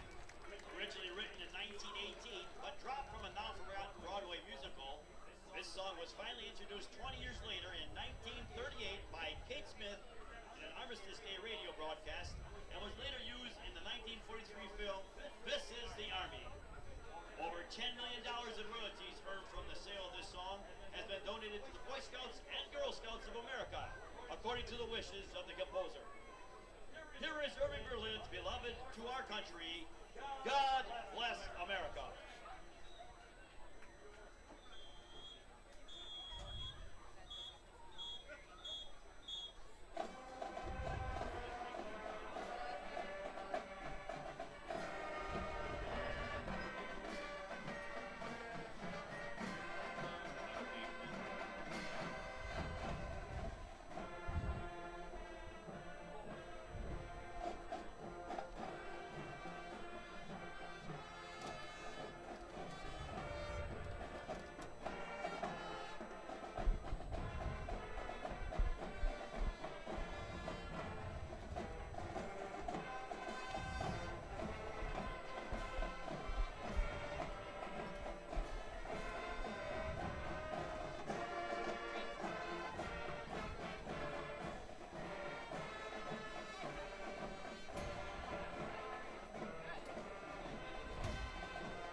Welcome back to Papermaker Stadium on the campus of J.R. Garrett's Junior High Middle School, right? We're here in Kimberly, Wisconsin. Site of tonight's WIAA Division I first round playoff matchup. We look at our Cellcom ETS performance scoreboard. Papermakers leading 10-0. We're at halftime. First, again, thanks to our sponsors, Cellcom, ETS Performance, Cooney's Embroidery and Sportswear. At Cellcom, putting you at the center of all they do means saving you $500 when you join. You choose the plan, number of lines, and phone. Visit cellcom.com for details. ETS Performance is the leading provider of sports performance training for athletes across the Midwest and Northeast Wisconsin. Visit etsperformance.com to schedule your free evaluation today at the ETS location nearest you. And Cooney's, they have the skills and experience to customize your apparel and spread the word about your organization. Contact them today at 920-731-0922 or send them an email at Cooney's, COONEYS 0922 at sbcglobal.net. Ricardo, looks like you got a lot to talk about. Well, first off, it's a great YouTube chat, by the way. We really appreciate you guys giving us feedback. Our boy Hank DeWile, he's saying, hey, talk to Blair about that game if you can, the Snow Globe game, Brett. Pretty sure that was his last game, Hank is saying. Also, Julie Harchis, the greatest high school football game I ever watched. Absolutely incredible. Goal makers. Thank you, Julie. And then what are we looking at here? Oh, Carrie Verstegen saying the Snow Globe game was 2015. Okay, so the 2015. third. Thank you, Carrie, for helping us out there. Third straight state title. Yeah, but that was definitely – I've covered a lot of football. I'm not going to age myself here, but I've covered many football games over many rainy seasons. That has to be the number one game that I've seen. Yeah, I can't believe it's been 8 years already, but 3 straight state titles at that point. Then that ran the winning streak to 42 straight, and who knew that the Papermakers would go a couple more 14-0 seasons, 5 straight state titles, a 70-game winning streak, and a state record at that. I'd have to remember, but I want to say that was Tom Taraska's last time being in the D1 final, who Tom Taraska, the Arrowhead coach, recently passed away. Yeah. I think he passed away this week. So yeah, it was a game definitely to remember. Let's some scores, Brad, I think that are interesting that people might want to know about. Kaukauna, Brookfield Central, that's all tied up. 14-14. I thought that was going to be a decent game. Now, I could still be wrong, but I just had a feeling that it's usually a pretty good league, right, for an 8 seed? Luxembourg Casco, 23-0 lead over Little Chute. Okay, Spartans looking good again tonight. Somerset, 16-6 over O'Connell Falls. We always look at the middle border because the middle border always plays Northeastern Conference. In Division 4, a little later Yep. down the line. Let's see if we have any scores here. Or that could be a matchup for Xavier out of the Bay. Now, I know there's crossover between the Bay and the Northeastern Conference, but any Xavier update on that Wisconsin Yeah, I was game? looking for Xavier, but nothing so far. Wausau West apparently scored another touchdown, Brett, but was erased by an ineligible receiver downfield. Ooh. Jacob Hyde was updating this. I'm reading off his Twitter. It's still a 14-7 game, but boy, oh boy, Wausau West really taking it to is it the Panthers? The Panthers. Yes. Smash I Panthers, wanted to say Pointers, but that's the College. That's the College. Don't ever forget it. Yes. Here's an upset right here brewing right now. Marathon leading Auburndale 12-0 late in the second. That's an 8 versus 1 seed, folks. And I know there was a Division I game, 1 versus 8 seed. Hudson was really really struggling against Chippewa Falls. Want to see if I can get an updated score on that too. If any of you out there have some updated scores, we'd love to see them. Nina was up, right, over yeah, I haven't Chippewa seen Falls. the last text that Mike sent. Fondy up over Milwaukee Pulaski 35-0. That's not a surprise. Fondy, look out for them. That's a team that no one wants to play in the postseason. I forgot what seed they were, but they are way better than whatever seed they were given. Yeah, if you kind of try to play Nostradamus, right, looking at crystal ball at Fond du Lac Bayport State quarterfinal could be a pretty interesting matchup. Mukwonago up 14-10 over Arrowhead. Cedarburg up 13-0 over Hortonville. Some interesting scores coming on down the docket. Mukwonago over Arrowhead 14-10. That's right. I got multiple score reports from that. See if any other area scores here. I mean, some of these are like no-brainers, right? Catholic Memorial leading Martin Luther 28-0. That's not a surprise. Luxembourg Casco, I said that one over Little 23 zip, I think you said. Amherst 14-0 over New Holstein. I heard someone call that New Holstein, Brett, by the way, on the radio. Can't do that. Whoops. Can't do that. No. But, yeah, I'll see if I can. The Xavier one is the one I'm really looking for. So if anybody out there in Cyber World can get that Xavier update, that'd be great. Maybe put it on our YouTube chat. Yes, would love to see it. Again, if you are not a subscriber to our USA Today Network Wisconsin YouTube channel, please do so. And please subscribe to us. We got a great digital subscription deal, as we always do, right? $1 for the next 6 months. That's unlimited digital access, full access on your desktop, tablet, and mobile devices every day, exclusive subscriber newsletters, full access to national reporting with the USA Today Sports Plus app, the e-edition. That's a digital replica of the print edition that's also included. To learn more details and to sign up for a digital subscription, just go to any of our websites, like postcrescent.com, for instance. You should see a subscribe link at the top of the site. $1, that's all it costs for the next 6 months. And that includes Ricardo's post-game coverage from all of these games. You need to be a subscriber to read the quotes from the guys, right? I'm going to try to gather as much as I can tonight. I'm only one man, though, but I will do my best and try to get some coaches on the horn and maybe see if I can update those as well early tomorrow morning. But this is always one of my favorite times of year, Brett, the playoffs, first round of the playoffs. By the way, Hank DeWild, thank you again, Hank. Hank's just coming through for us, Brett. Yeah. 17-7 at the half for Wausau West over Spash. Wow. Okay, winner Appreciate of that one plays that. the winner of this one next week. Hey, Brett, Julie Harches says, thanks for showing the band. Yes, Great job. You betcha. Brett actually said that right as we were going to halftime. We got to show the band a little bit. Let it play.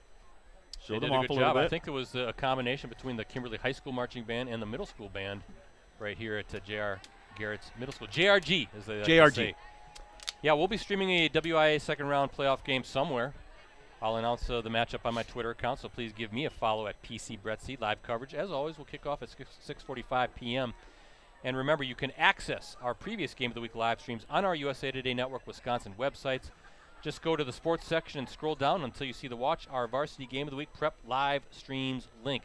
Ricardo, I'm going to run down the first half scoring quickly, both for Kimberly, a 32-yard field goal by Hunter Berry with 4:50 remaining in the first quarter. That was a game-opening 15-play, 76-yard drive for Kimberly, 3-zip the lead there. And then with 1:41 remaining in the second quarter, that 11-yard strike from Carson Pendleton to Marcus Doucette, that capped a 13-play, 80-yard drive. PAT was good, 10-0 the score, and that's where we're at as you look at our Cellcom and ETS performance scoreboard. Again, here at Papermaker Stadium, I'm Ricardo Arguello, hanging out as always with Brett Christopherson, bringing you those high-definition shots. Jim Rosandick, all part of USA Today Network Wisconsin. And kind of a defensive battle, what we thought, Brett. 10-0 right now. I think Appleton North defensively has done a pretty good job. Offensively, they need to get things going. They have not had any rhythm on offense, haven't been able to do anything in the passing game. The run game has, kind of been here and there, but they really need to get something going, Brett. They get the ball to start the second half. So this is a very, very important drive for the Lightning, which, again, the last couple games has really struggled against Kimberly in terms of scoring points, Brett. Well, Ricardo, now it's 10 straight quarters now that Appleton North has not scored against this Papermakers team, this defense, right? So if you're Rob Somm at halftime, what do you do? Because you start the second half with the football, you're down 2 scores. You got to get something going. You got to get some rhythm going. I kind of liked what they did early in that first drive, right? They had some different guys. You got Brock Arndt involved offensively. I know he's a defensive stalwart, but Bobby Somm had a nice carry there. But maybe you start mixing in those different guys and try to get that Kimberly defense on its heels. And I mean, you got to kind of pull out all the stops now, right? You got 24 minutes of football left, and you're down 2 scores. So it'd be interesting to see what kind of adjustments Coach Somm and that staff make to try to get that offense going and get some points on the scoreboard. Brett, Nina leading DC Everest 28-14 at the half. Thank you for all the updates, guys. Really do appreciate it. Eric Hansen, thank you for the Xavier update. 35-0 over the Dells. That's not a surprising score. 35 zip it is? Yeah, oh, okay. But we just wanted to see where they were at on that. So thank you, everyone out there, for helping us out.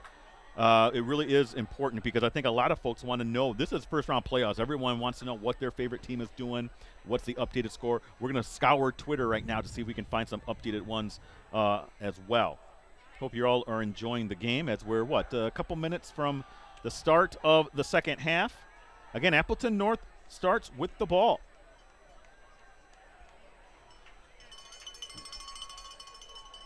I guess you can say De Pere's upsetting Milwaukee Marshall, Brett. I mean, right? I mean, 8 versus 1. Not surprising. 28-8 is the score. That's from that update's from De Pere High School, and our guy Doug Richard's also helping us out. Not West De Pere, De Pere. Yeah. De Pere, not West De Pere, right? Yeah, I guess because of the seeding, but I'd like to know that Menasha scored too. Yeah, Menasha Plymouth would be very interesting as well. See who will move on to next week's second-round games. Hey, Berlin leading Winnicott 14-7. Thank you, Roy Hobbs, for that update. Appreciate everyone out there. We can't do this without you. We're all part of this football community. We want to know the scores, the updated pairings, all that kind of stuff. See if I can grab some more off of Twitter here.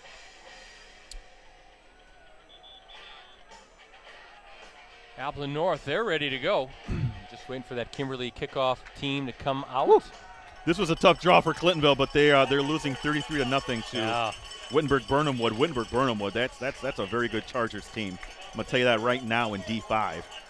In fact, I think I had Wittenberg-Burnhamwood in Wrightstown meeting somewhere in the playoffs, Brett. Well, didn't Clintonville get in with 1 true victory? Yes, they did. And they had 2 forfeit wins? 2 forfeits, yes. I'm not sure how they managed to get in, frankly, but Michael Guido, number 11, Sean Hansen, number 21, back to receive the kickoff here to open the second half.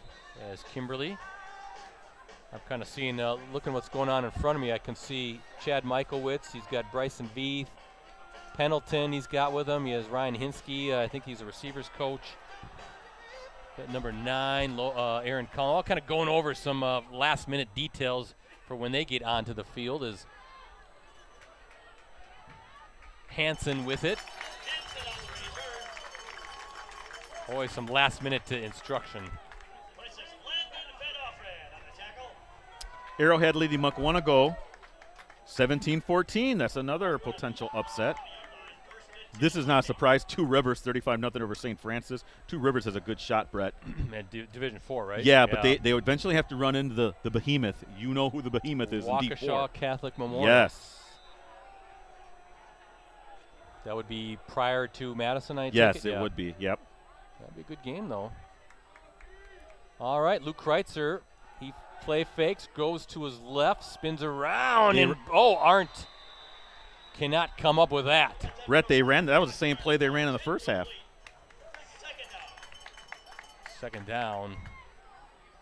I know it's right away that starts the second half, but it kind of feels like a big moment here, doesn't it? Yes. If you're Appleton North, you really got to get something going. The last thing you want to do is a quick 3-and-out or just a quick series in general and get that Kimberly offense back on the field. Let's see if Luke Kreitzer and these guys can get something going down 10-0. Second down and 10 coming up.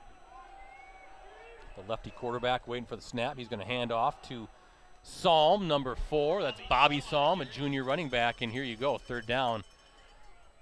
Third down and about 5 to go. Check that, maybe about 6 to go.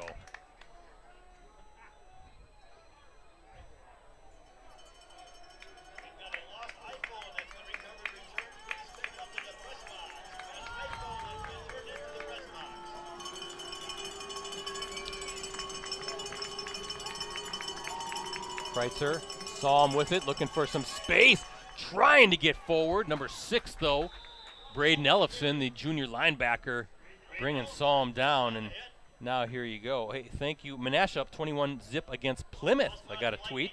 Yeah, you know, that to me, that's a 7 versus 2. I didn't think that's a surprise, Brett. We'll talk about them in a little bit here. I'm telling you, with these seedings nowadays, I don't think anything's a surprise anymore. Listen, and they don't ever take into account like past history or any of that kind of stuff. Because if you know Menasha, Brett, you know Menasha is always perennially a great Division III, Division IV team, wherever Division II, wherever they're in. They're always a competitive team. I'm guessing they took that seed a little personal as well. Yes. You know, Jeremy Korth, I'm sure he played that up quite a bit this week. As Appleton North, 3 and out, punting it away. Oberman's got to backtrack, and watch out, fumble! Oh, no. And I think Appleton the North Lightning got it! And a huge turnover. Appleton North picks it up. It looks like it's Bobby Psalm falling on the ball. What a punt, Ricardo. Oberman had to go back and make a tough catch. And 1st and 10 now, Appleton North at the Kimberly 31. A big opportunity now for the Lightning to get back into this one. You see special teams making an impact in this game, Brett. Now, if you're Appleton North, I cannot understate this enough or overstate this enough. You need to score here. There needs to be points on the board. You're at the 31 of Kimberly. Your special teams comes through with a takeaway. If you're North, you got to score here. Kreitzer waiting for it. Hands off to Bobby Psalm, a full head of steam. And a couple yards shy of the first down. Now you can feel that little juice on that Appleton North sideline after the turnover.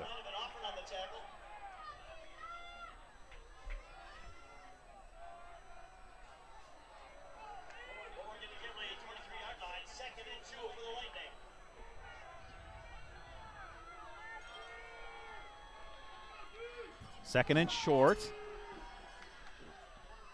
Kreitzer trying to take it himself, yeah. Brett. Oh, that's good defense by Kimberly. Hanlon, McGivern, number 46 as well. Sam Dudek, the senior linebacker. Nobody was fooled on that in a loss. So 2nd and 2, loss of 2, 3rd and 4 coming up. Ball at the 25-yard line. And 2 downs for this Lightning offense to pick up that first down.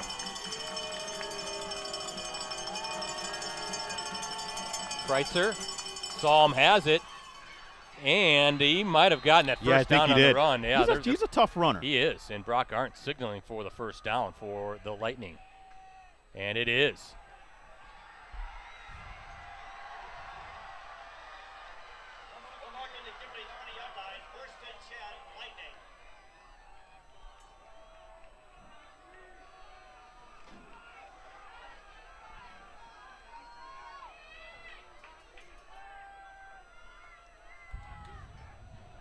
First down and 10. Appleton North. The give. Psalm again. Look at that. Oh, wow. That was a touchdown saving tackle. Who was that? That is number 22, Thomas Myers, the senior defensive back, grabbing a hold of Psalm's feet, his legs, his ankles, something to bring him down. But knocking at the door are the Lightning here, Ricardo, inside the 15 down to about the 12.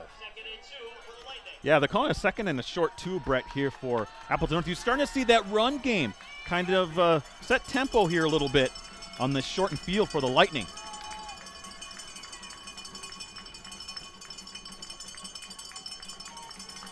Last-minute instruction from that Appleton North sideline, waiting for the snap. Bobby Psalm handing it off again. He's got the first down inside the 10. 1st and goal coming up for the Lightning. Brett, he's not even getting hit. until he's past the line of scrimmage. So first down, goal to goal from the 9 for Appleton North. Got a tweet from Ted Quick. It looks like it's 24-zip Menasha now against Plymouth in that one. Blue Jays looking strong against the Panthers of Plymouth. Let's see if the Lightning can continue this drive as Kreitzer got him. And knocked away. Oh, Arndt was the intended receiver, but number 46, Ricardo, Sam Dudek in coverage with Arndt. That's a good matchup. And I think he might have had him open, Brett, if he had just thrown the ball just a tick faster. You could hear the Kimberly folks in front. They wanted a hold. Second and goal from the 9.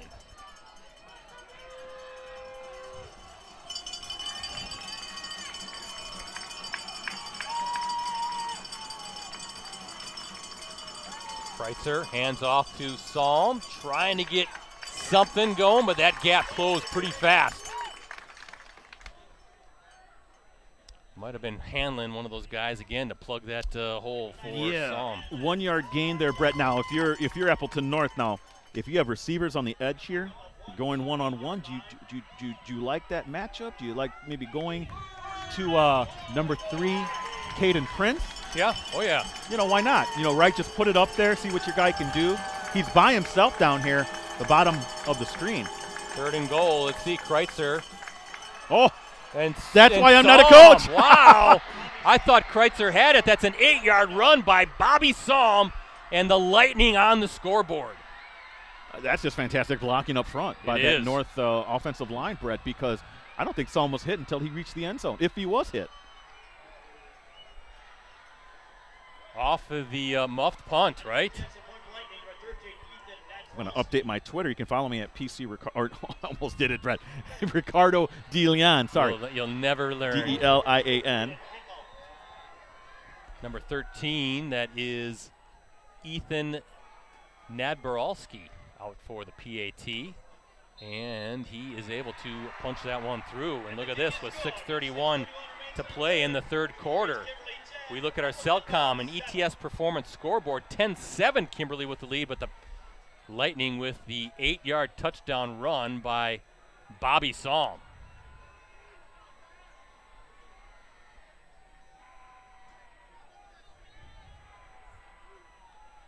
And amazing how the tide of a game can turn, right, Ricardo? Kimberly gets that stop, set up for the punt, fumble on the punt, Appleton North takes over, and then all of a sudden it just kind of just energized that Lightning sideline, and that was a nice drive capped by the 8-yard run, and like you said, some excellent blocking up front. Now we got ourselves a game, and that ends that scoreless streak by Appleton North against Kimberly. That was 10 straight quarters that Appleton North hadn't scored. Last time was that 2021 state quarterfinal game. Now, how do the Papermakers respond? Up 10-7.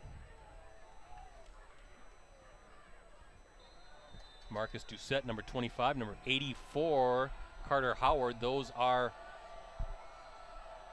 who are back to receive this kick. Looks like Doucette into the end zone right at the goal line. And here goes Doucette looking for some space and gets to about the 25-yard line. Maybe not quite.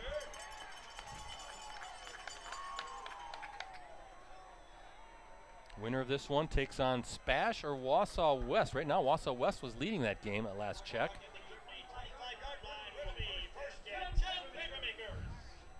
Kimberly wins this one. That game will be here. If Appleton North wins, that game will be either in Stevens Point or Wausau West.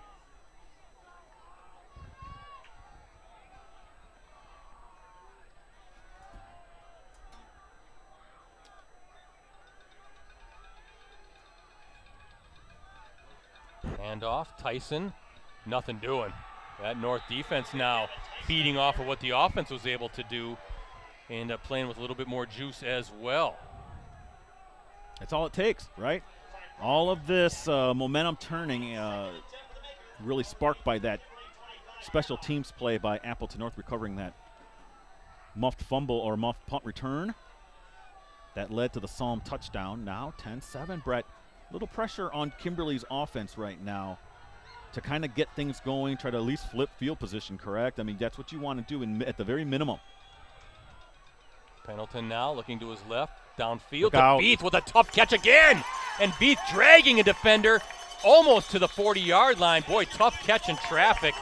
We've seen that a couple times tonight now with Bryson Beath. He was dragging Bergen, Nick Bergen of Appleton North. He was holding on for dear life, Brett. Didn't want him to get loose. Looks like he's a little bit hobbled after that, but he's going to stay in the game. But Bryson Beath showing some good hands.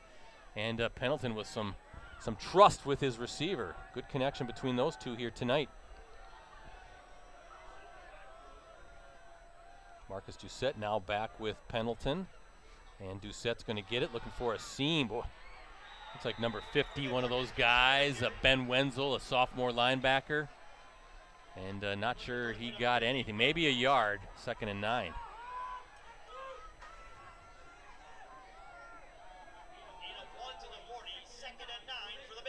Wausau West up 17-7 over Spash. 2nd and 9 for Kimberly.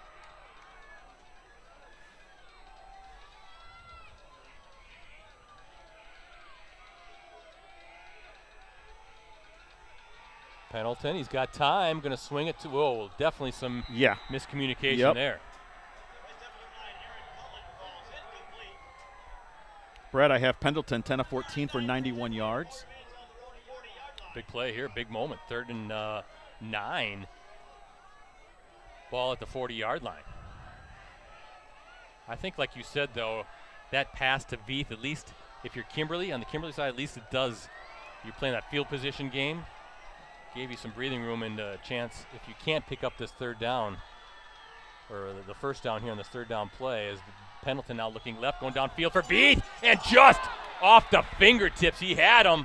Beath had a step or two, but they couldn't connect. Yeah, and I liked the decision there to go deep, Brett. They North brought a blitz, all right, doing a little bit of a gamble there, and Pendleton right away just went to that one-on-one outside. Obviously, as you know, when they're blitzing, you're leaving one-on-one receiver defensive back matchups, and Pendleton just not able to connect with Beath on that. Just a tad long, a touch long, but again, like you were saying, Ricardo, a chance with a good punt here to flip the field. Nice high punt, and you can see Nick Bergen saying, get away from that. Look at the turf. When you talk about flipping field position, it rolls inside the 15 to about the 14 or 13-yard line.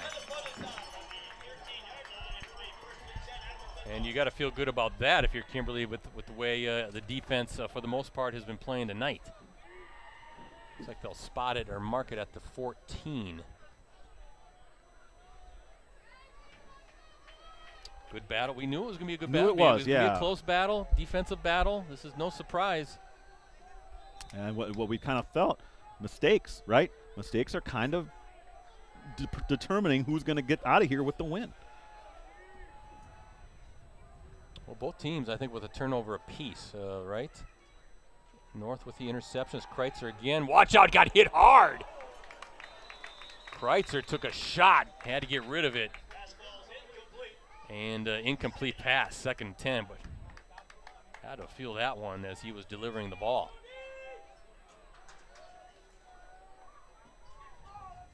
And then, of course, the fumble on the punt by Kimberly. So if memory serves, we don't have all of the stats in front of us, but I believe a turnover apiece so far tonight. Still think it comes down which defense makes a big play, right? Who comes up with a turnover? Maybe a pick 6 again. I think we're going to get movement. Well, not just that, Brett, and you saw it right here. Penalties are going to play a part in this game as well. And boy, I don't want to sound so what do you call cliche? Special teams again. No, muffed fumble return, or maybe a bad snap, a missed field goal.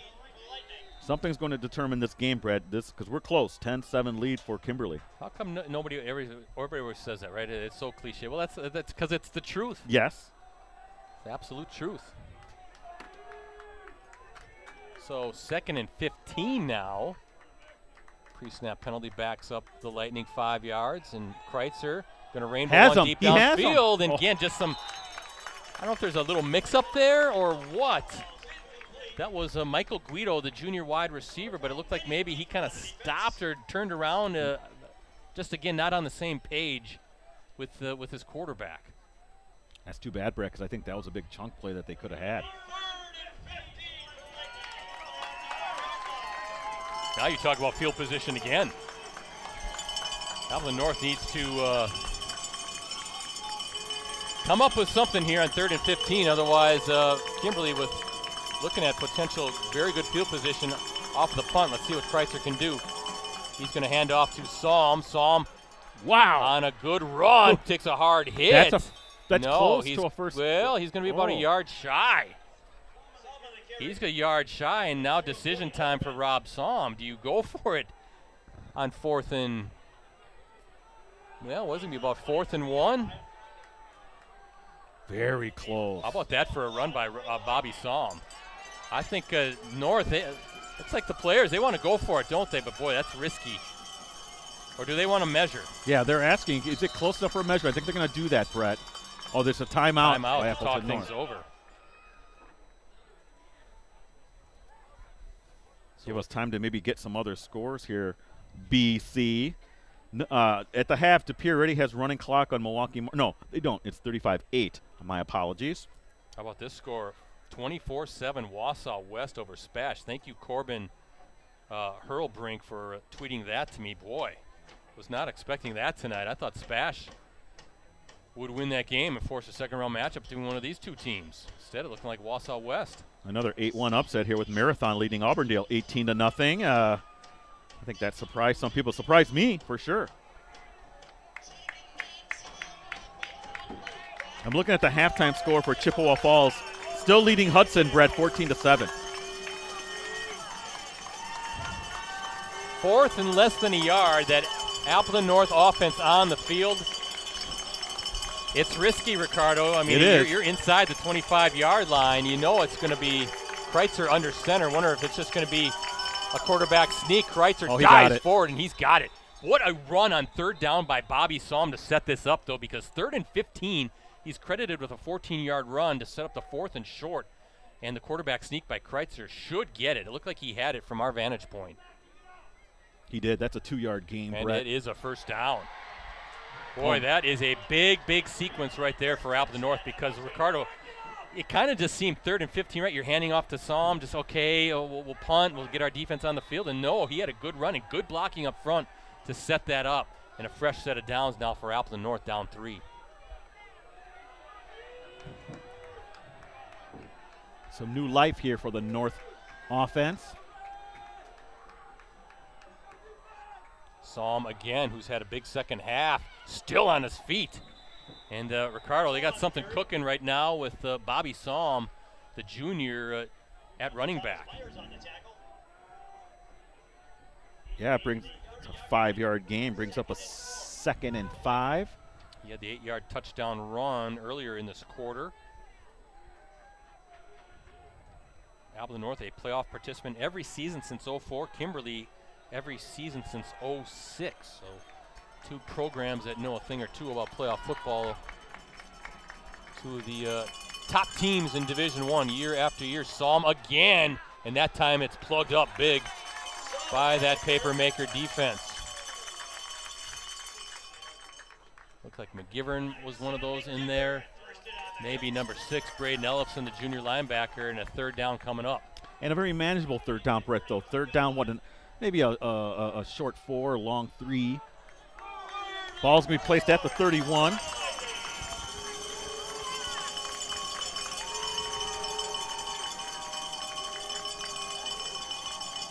Kreitzer hands off Psalm, and he's spinning his way, and he got the first down. I think he got it. I think that last twist got him that first down. Boy, that offensive line doing some work as well, but that's some hard yards by Bobby Psalm, and they move in the chains again.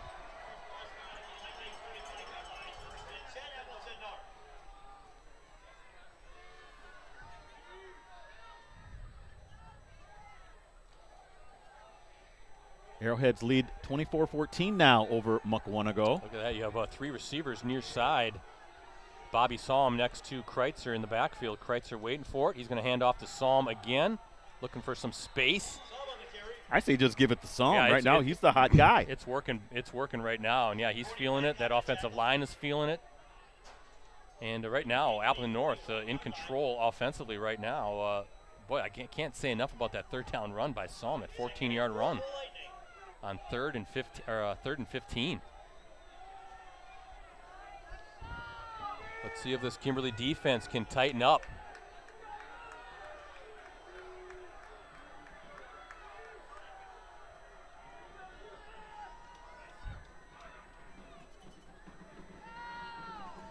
High snap. Psalm has it again.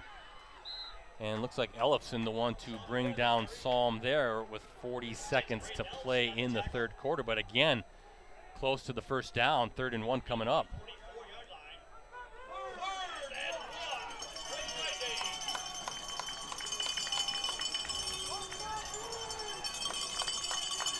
One more play, presumably, here in this third quarter, 3rd and 1. Like Ricardo said, the running game and Bobby Psalm been red hot right now as Kreitzer waiting for it. Hands off, Psalm again. He's got the first down.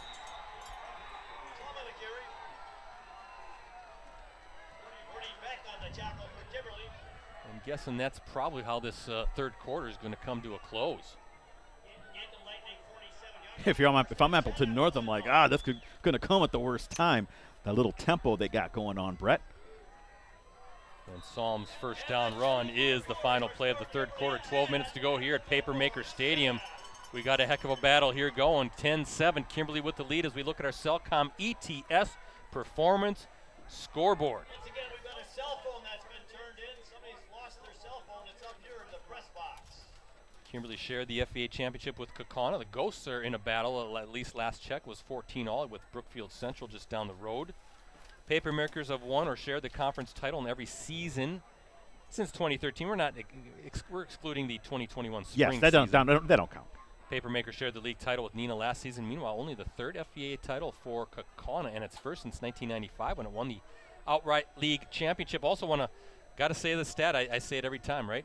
The Kimberly stat since dating back to 2013. The Kimberly Papermakers, 131 wins, 7 losses. 949 winning percentage. That stretch includes 6 state titles, 7 state championship game appearance, a state record 70-game winning streak. It's an incredible run of success. Last year's title, the 8th in program history, and 10 state championship game appearances. That all dates back to the 07 season. Those 8 state titles tied for the second most in state history. Neenah up 34-14. Thank you, Corbin. So the Rockets in control. Winneconne up 21-14 over Berlin. First play of the fourth quarter. A methodical drive so far for the Lightning. And what do we have here? Do we have a little movement? Okay, a false start now. Another pre-snap penalty. Not how you want to start the quarter, backing up 5 yards. Didn't see who flinched. Ooh, those gotta hurt, Brett. If you're a coach, those are just Ricardo, make you pull out your hair. You mentioned it too. They were in a good rhythm. All of a sudden, the quarter break comes, like you said. Is that when you want it? And then you start the quarter after that timeout. Whoa, high snap! Kreitzer's got to fall back on it, and he's going to be dropped. 2 big mistakes to start this fourth quarter. Well, Brett, they've been playing with fire there the whole time, right? You've seen snaps that were a little high, even when they're handing off the Psalm. The connection, the center, the quarterback connection was a little off. And here you see it now come through and really hurt the Lightning. Brett, this is all the way back to the 24. What is this? 2nd and 39. Remember, again, like you said, they were in a great rhythm. Then the timeout, the quarter timeout. Quarter came to an end. False start, and then the high snap. Credit Kreitzer for able to corral that. But now what do you do here? There's a little screen pass to number 11. That's Michael Guido. And at least it gives you a little bit of a hope. You pick up a little bit of that chunk. But, boy, that high snap, they lost a ton of yards. What was that, a 14-yard loss? Yeah, 14. Or 24-yard loss. 24-yard loss. Yeah, 24-yard loss on that high snap. So 3rd down. 27? And 27. What do you have in the playbook here?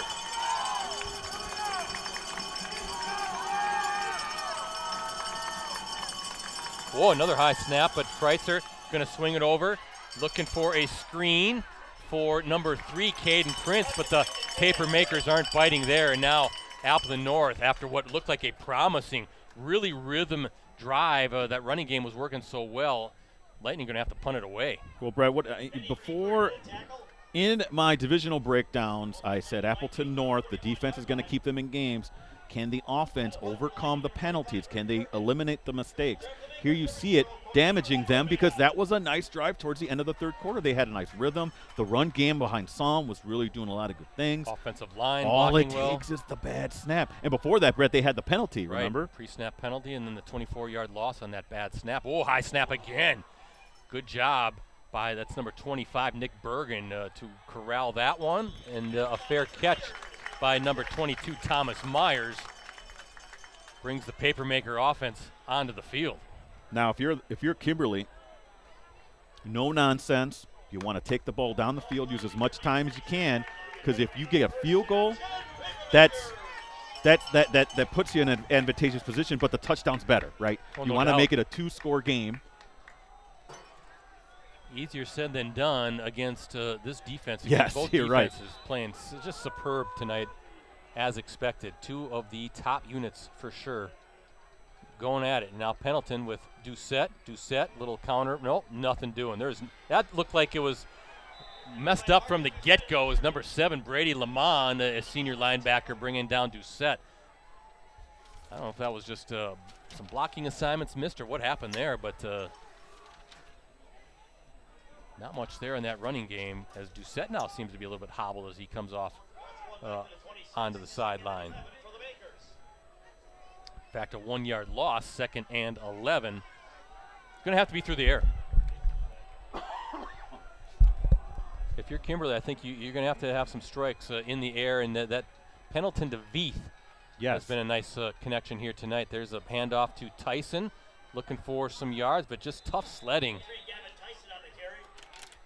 That number 50 on the tackle, Ben Wenzel, the sophomore linebacker, and here you go, 3rd and 9 coming up. Boy, a quick opportunity maybe for this North defense to get a 3 and out. Maybe 3rd and 8 maybe?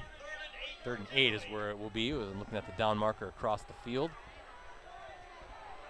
Where is kind of a... it's a closed power formation. Is. Though I do see a receiver just slightly that's far side. Aaron Cullen. And going to, that's Veith. Oh, was he lined up far. Where was he? I was looking for Veith too. I couldn't find him. Veith's hurt though. Yeah, he's been. They've been trying to stretch out that right. I think he's cramping up. I noticed that they were trying to stretch out that right leg, I think, in the sideline previously. So he's down. But I was looking for Veith too. He must have been in the backfield, maybe. Not sure where he was, but yeah. But that's a big 3rd down throw and conversion by the Papermakers as they tend to Bryson Veith. 19-yard gain for Veith on that. He's been just their most consistent receiving playmaker for sure.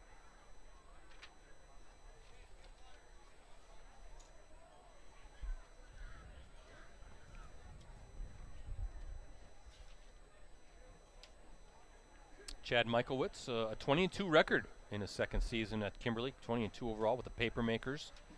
Of course, football fans around here know he coached previously at De Pere, leading the Redbirds for 11 seasons. According to my notes, he was just 24 years old when he took over that Redbirds program. Papermakers, in those 20 victories under Chad Michaelwitz, they have outscored their opponents 688 to 273. That's an average score of 34.4 to 13.7. Also want to salute Rob Psalm in his 16th season as Appleton North's head coach. 134 and 45 record, a 749 winning percentage. 2 outstanding programs and coaches on display here tonight. And to nobody's surprise, a heck of a battle here in this 1st round game, as Tyson now with a stiff arm, just nowhere to go. How about number 4, Bobby Psalm now? We saw him doing some good stuff on that running back on the offensive side, now showing off his linebacker skills. And is he down? Looks like he's holding his leg as well, trying to stretch out. Looks like he's cramping up too, Ricardo. Menasha leading Plymouth 31-0. Ooh. Yeah, I think that's a statement to the HAL 9000, or whatever that thing is called. Here's a question for you. Do they need to bring back coaches' seating? To me, I think you need to have some human element in it. Now, I don't know if that's what do you call it? Someone who has no ties to anybody. I suggested Travis Wilson as maybe a guy that you use. He's part of the Wisconsin Football Coaches Association. So just to overlook and kind of tweak those kind of goofy matchups. But I think the coaches made their bed, Brett. They wanted to go with the seeding, with the computer, right? Right, and now you get these strange matchups and strange seedings. I don't know, maybe the folks on YouTube could chime in. Do you want to see a return to the way it used to be and how to determine these playoff brackets? Handoff, Doucette now. Oh, nice job to break a tackle. Stays on his feet. Third down and about 4 to come. Kimberly now in Appleton North territory. Clock continuing to run. Nice 6-yard gain for Doucette. Brett, he has a lot of hard-earned yards. 16 carries, 44 yards I have for him unofficially.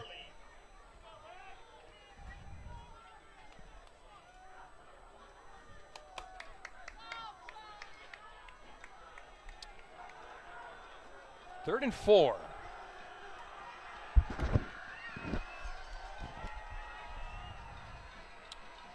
Doucette next to Pendleton. And timeout by. Get a Kimberly timeout. Yep. Timeout for Kimberly.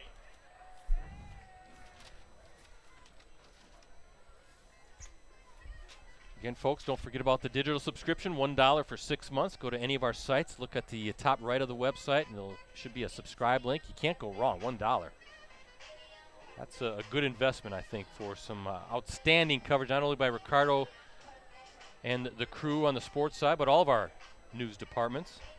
I think you'll enjoy the coverage, and you'll stick around. And we'll be streaming again somewhere next week, second-round playoff game. I'll announce the matchup on my Twitter account, so please, I would like a follow from you. I would appreciate that, PC Brett C. Live coverage will kick off for us at 6:45. You can access our previous Game of the Week live streams on our USA Today Network Wisconsin websites. Just go to the sports section and scroll down until you see the Watch Our Varsity Game of the Week Prep live streams link. Hank DeWild saying coaching seating is much better. I agree with you, Hank. I will say, though, that that's kind of tough when you have, like, maybe in these seating meetings with 8 coaches, 7 coaches are from the same conference. Yeah. Then you have an outlier, and that outlier always seems to get the short end of the stick, as it were. 3rd and 4 for Kimberly. Big play right here. Absolutely. As Doucette trying to power his way, and he's got the first down. I thought he was going to be stopped short, but he kept those feet running, or churning, kept those legs churning. That line kept pushing, and that's a big, big first down for the Papermakers as the clock runs and the ball's at the 41-yard line. Yeah. We're about halfway through this final quarter. Brett, they needed, 4? They got 5? 17 carries, 49 yards. And you're right, Brett. I think Appleton North was able to get through the line of scrimmage and maybe get a hand on Doucette, but not able to wrap up. First down and 10 now from the 41. Now you're definitely going to see a steady diet of run plays, right? Gavin Tyson now back with Pendleton. Pendleton hands off to Tyson, who veers to his left and trying to get around. Almost does, but a good tackle by number 4, Bobby Song. Ball's going to be at the 39. So a 2-yard gain on that run. But important for Kimberly, the clock continuing to run here, and look at where the ball is as far as field position goes. Somehow this Appleton North defense, Ricardo, needs to come up with a turnover. You know you're going to see a lot of run for Kimberly. Maybe you should get a hand on that ball, but on the other side, you know, guys like Marcus Doucette, who's back there, and Gavin Tyson, they're going to be wrapping up that ball, holding on for dear life.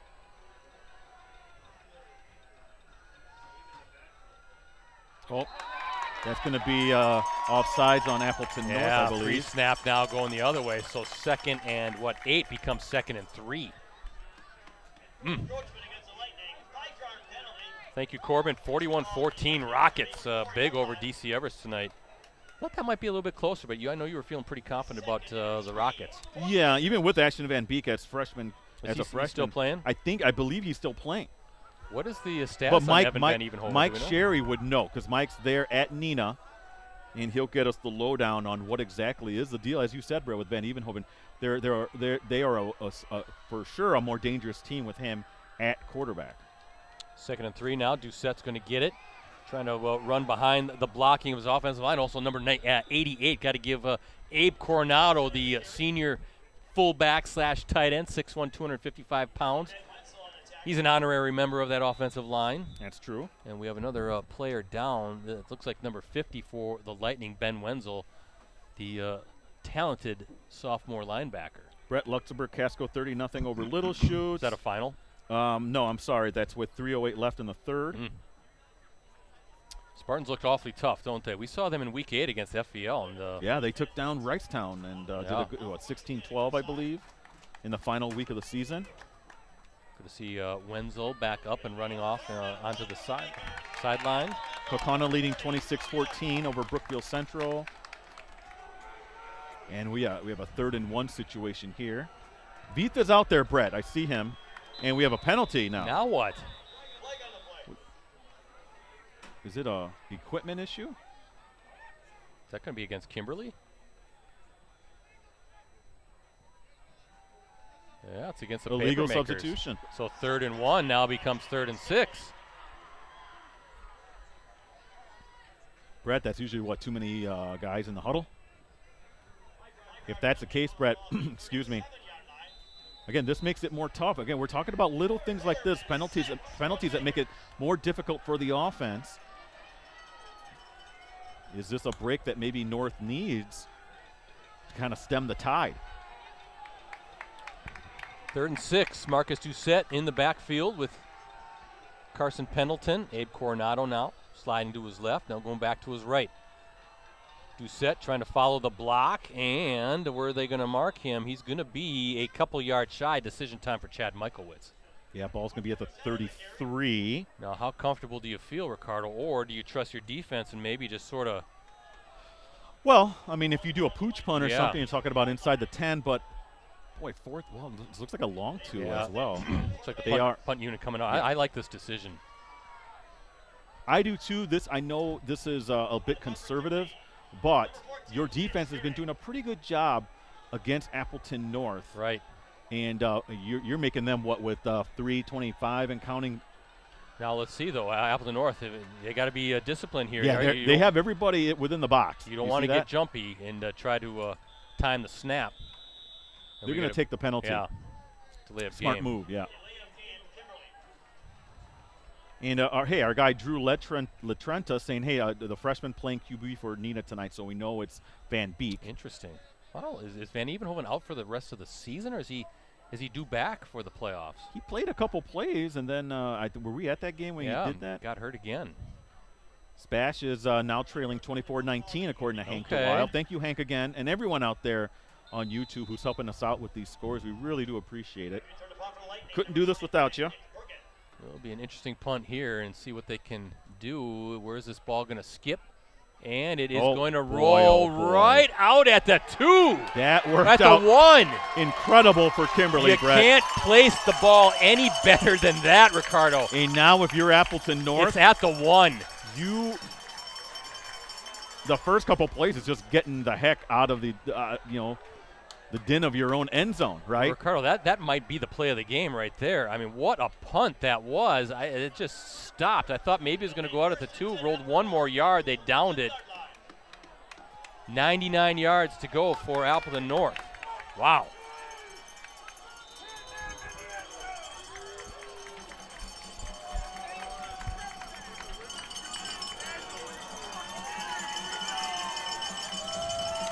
Luke Kreitzer waiting for it. He's got Bobby Salm. Salm with it, trying to get some yards, trying to give themselves some breathing room. And you're going to have to see some urgency here, right, from this Appleton North offense as we're under 3 minutes to play and clock continuing to run. Got to get to the line of scrimmage and got to get those plays in. I have 81 yards on 16 carries for Salm, Brett. Unofficially, of course. Kreitzer waiting for it again. Salm again with it, plugged up. And not much there. Maybe he's able to push forward for a couple more yards. He got it out to the 10. Yeah, but it's going to be 3rd and 1 and clock continuing to run. At some point, right, you got to take a strike. You got to take a shot play down the field. Of course, right here, you just got to get a first down and move the chains. Saw him looking for it again, and, well, did he get it? I don't know. Looking at that sideline official, he's right at the 10-yard line. I don't think he got it either. I think it's 4th and 1. It looks like a timeout. Oh, officials timeout.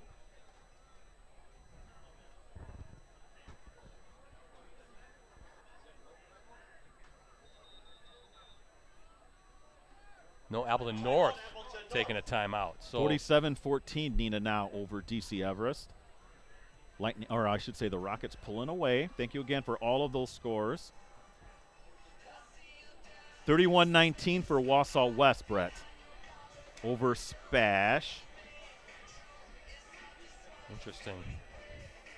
We got some decisions to make as far as our second-round playoff game. Yeah, I'm not Brett's, sure. Brett's on top of that. I'm not but sure what we're going to do. Yeah, it's your decision, my friend. If it is Kakon and West Appear, that unfortunately is a game we will not be able to do. So we'll find a different game, but there will be a lot of great matchups around the area without a doubt. Here you go, 4th and 1. Kreitzer with it. Saw him with the football, and he's got the first down. Now they got to hustle, though. Yeah, they got to hustle. They only have one timeout left with 2:03 to play. And Ricardo, as I said, got to start taking some shots downfield.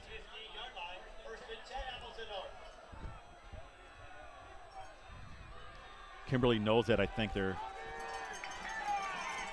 D-back, at least the one down here, is playing off the ball as Kreitzer takes it himself. Yeah, Cody Oberman, the senior defensive back there to meet Kreitzer. But again, clock continuing to run here, about 1:40 to play.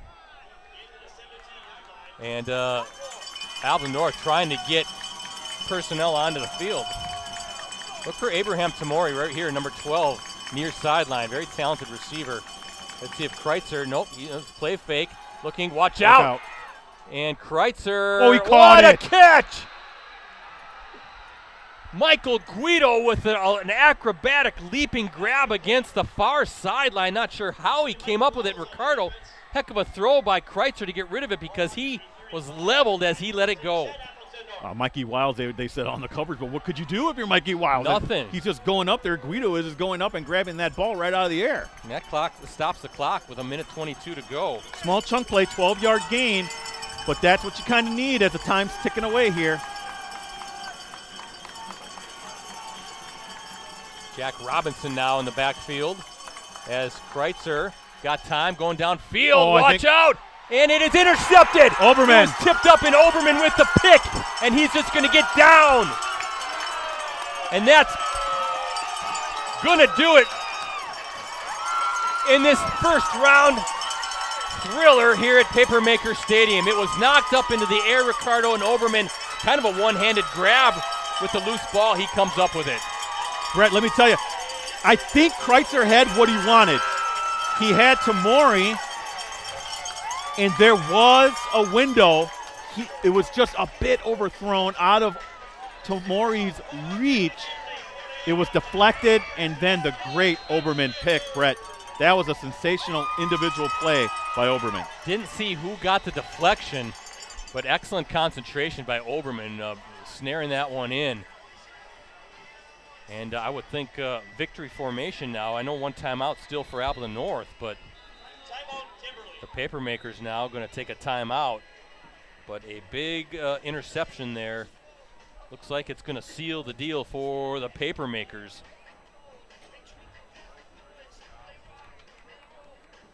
It's been a heck of a game.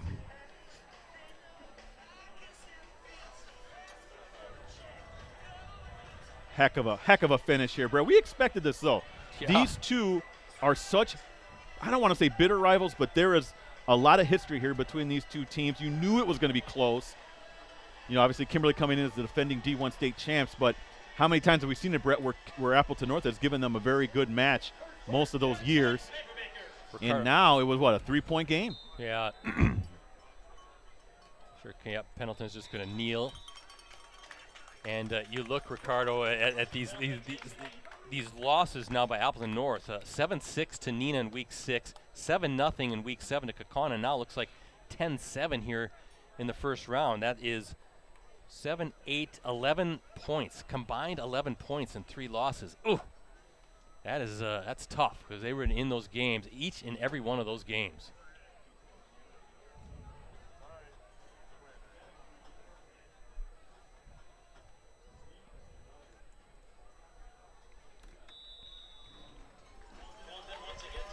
Another knee for Pendleton as the team's now exchanging handshakes. I think that's going to be the final play of this game.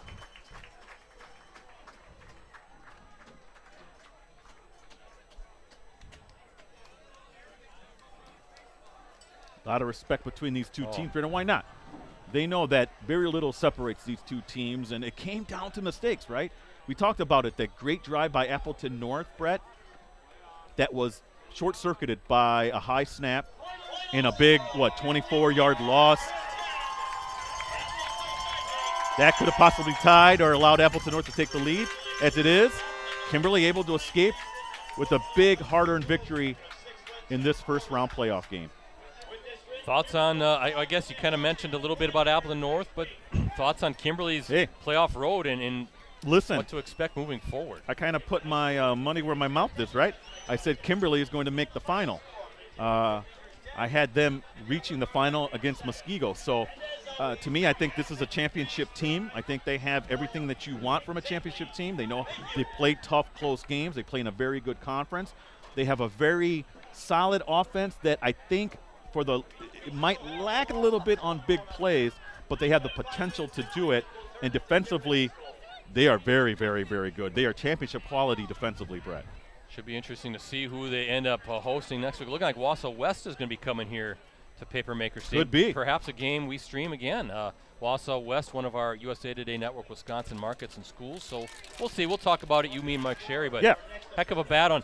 Again, just so many close games for that Appleton North team this season, Ricardo. This has been a bugaboo for them. It's tough. Those are kind of – the season's a little bit tough to swallow because – you're this close. You're this close, yeah, exactly. And if those of you didn't see, Brett basically has his 2 fingers like very close. I mean, that's what it is. That's the difference in football, though, right? It is. Game of inches. Game of inches, yep. Game of inches.